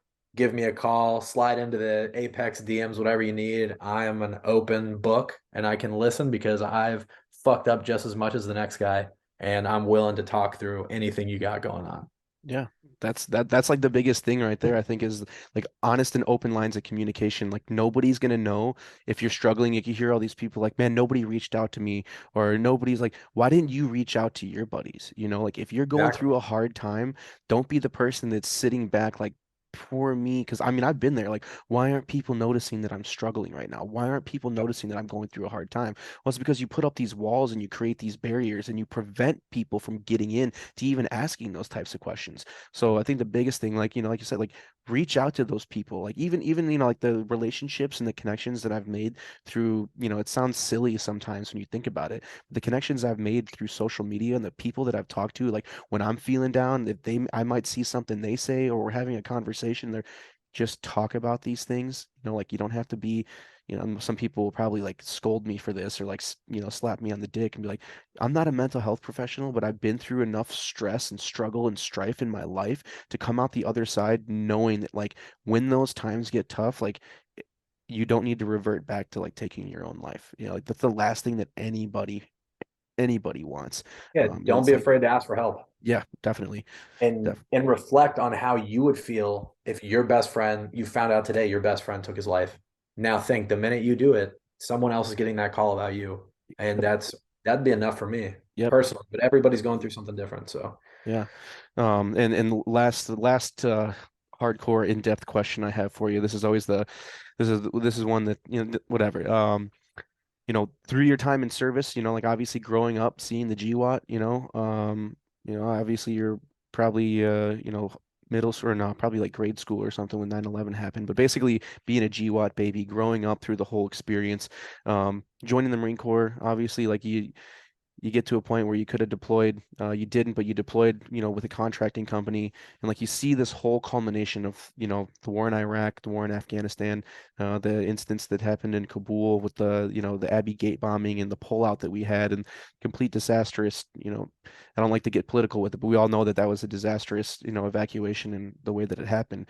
Um, if you could take a look on that whole your personal experience, the way that you saw it and how that affected your life, and if you could summarize the global war on terror in one word, what would that one word be? tragic. Tragic. Yeah, I would say tragic. Yeah. And I know you said one word, but what it goes back to for me, um, being a contractor close to that period of time, right? Like, so I was over in Kabul in 2020. The pullout was what, August 21. So throughout that whole period, we would get intel dumps all the time, and we were told like, "Hey, next summer we're probably pulling out of here, guys. Like next summer there's supposed to be an invasion. Hey, we're getting told that this is going to happen." So we knew well in advance that we should probably start moving people out. We had so many emergency reaction plans, response plans, whatever you want to call them, on what we're going to do the day this happens. And I remember 2 or 3 weeks before it ever hit the news, I had friends who were still contracting because they still needed the money. They don't have families back home, or they do and they're not as involved. And like, hey man, like get ready to turn on the news. Shit's getting wild over here. And I'm like, what do you mean? And they're sending me Snapchat videos of them burning documents, like barrels of documents, throwing flax and Kevlars in these giant fucking flaming pits, right? And they're demilling fucking Bearcats weeks in advance. And I'm like, why are you doing this? Like, yeah, man, shit, the hammer's coming down. And that's before it ever became public. So they had probably known about it for even weeks prior to that. Right. For it to have happened so slowly and for us to have lost any lives and, people missing limbs, living the rest of their life with prosthetics for that, like for it to all end that way is just completely bullshit. Yeah, I agree, dude, 100%. It's very unfortunate the way that it played out, and especially like, regardless of whatever aspect that you contributed and how you supported that and participated in, Iraq and Afghanistan and Syria and like the whole global war on terror as a whole. It's very unfortunate to see that it's not really like nobody gives a shit. At the end of the day, like we do, but nobody else does. Like there's a lot of people out there that are still advocating and trying to make a difference and investigating and looking into these things, but it's already said and done. Like the damage has been done, and there's no way Yeah. of going back and fixing any of that tragic shit that happened. Yep. So, but yeah, Agree, dude, man. yeah, it is crazy, and you got one hell of you've had one hell of a ride, man. I mean, it's obviously more to come, Yeah. but I'm so lucky that you were able to sit down, and I know you got shit going on and you're busy as well. But just to get that insight of your journey and where it started and how you got to where you are, and through that, it can show, you know, other Marines or soldiers or whoever that may have the idea of wanting to branch out. It doesn't have to be involved with shooting or training or anything tactical, but knowing that like you've got the capability of doing something more than what you just did in your time in service, right? Like you've got the Yeah. capability to get out there and do something. And another thing I would say, and people probably don't hear this enough, but don't be afraid of failure, because when it comes to anything in the military, like some people don't volunteer because they don't want to be told they're not good enough. They don't want to be told like, oh, you just failed this course. They don't want to be told that, you could have done better. You're not what we're looking for. And the same thing goes when you transition and get out into civilian life. Like the reason I didn't start my business 2 or 3 years prior is because I saw so many other people doing it and so many other people putting this Instagram page up and a year later it comes down because it wasn't working out. And so I legitimately was afraid to fail. I was afraid that I'm going to put myself out there and people are going to laugh. My friends are going to judge me. This isn't going to work. And what sucks is if I would have done this 3 years sooner, who knows? I might be driving a nicer truck right now, Yeah, like, yeah. because it's going well, man. It is don't be afraid of failure. Dude, that's a good note to leave it on right there. Don't be afraid of failure. And obviously you're never gonna know where it's gonna take you. You fall Yeah. down, you get knocked down, you get back up and get after it. And it seems like you've done that. I mean, through your stories, you've done that over and over and over again. So all that repetitive, and I don't want to like the repetitive failure or loss or like the struggle that you've had brought you to this point and like that resilience that I think every veteran, every service member has like can push them and propel them in the right direction to compound off of that failure. So like all those Oh, little yeah. building blocks that get you where you are. Obviously I'm grateful for your time. I'm glad to see that you're out there still kicking ass and doing this stuff, giving that knowledge back to, the everyday person that wants to better themselves. And thanks for your service. I truly mean that. Yeah. And Thank you. dedicating your time to serving your country, talking about the way that you were able to instill all those different you know Even thinking back to that private on the side of the fucking Ridgeline in 29 Palms, fucking watching the Domino's car go by to, second floor, room 3, and he's like, I'm gonna quit, Sergeant. And you're like, don't fucking do that. And now Yeah, he's a fucking scout sniper instructor. So like you've left your exactly. legacy, you've implemented that, and you're still carrying it on through the things that you're doing today. So it's awesome to see, dude. Yeah, man. I appreciate you having me, and I look forward to just being your friend, man. Yeah, definitely. We're gonna link up in the future, dude. We're gonna get together. Definitely. We'll do some cool stuff. But other than that, guys, thank you for tuning in to another episode of the Pressing Forward podcast. And that was oh shit, I'm sorry. I was gonna say Damian Knight. Jeez, wow. After we just talked for 4 hours, what an asshole. Damian Knight, United States Marine and owner of Apex Training Solutions. Check him out on Instagram. I'll be sure to tag you guys. And again, thank you for your time, dude. Yeah, thank you. Take care, man. Yep.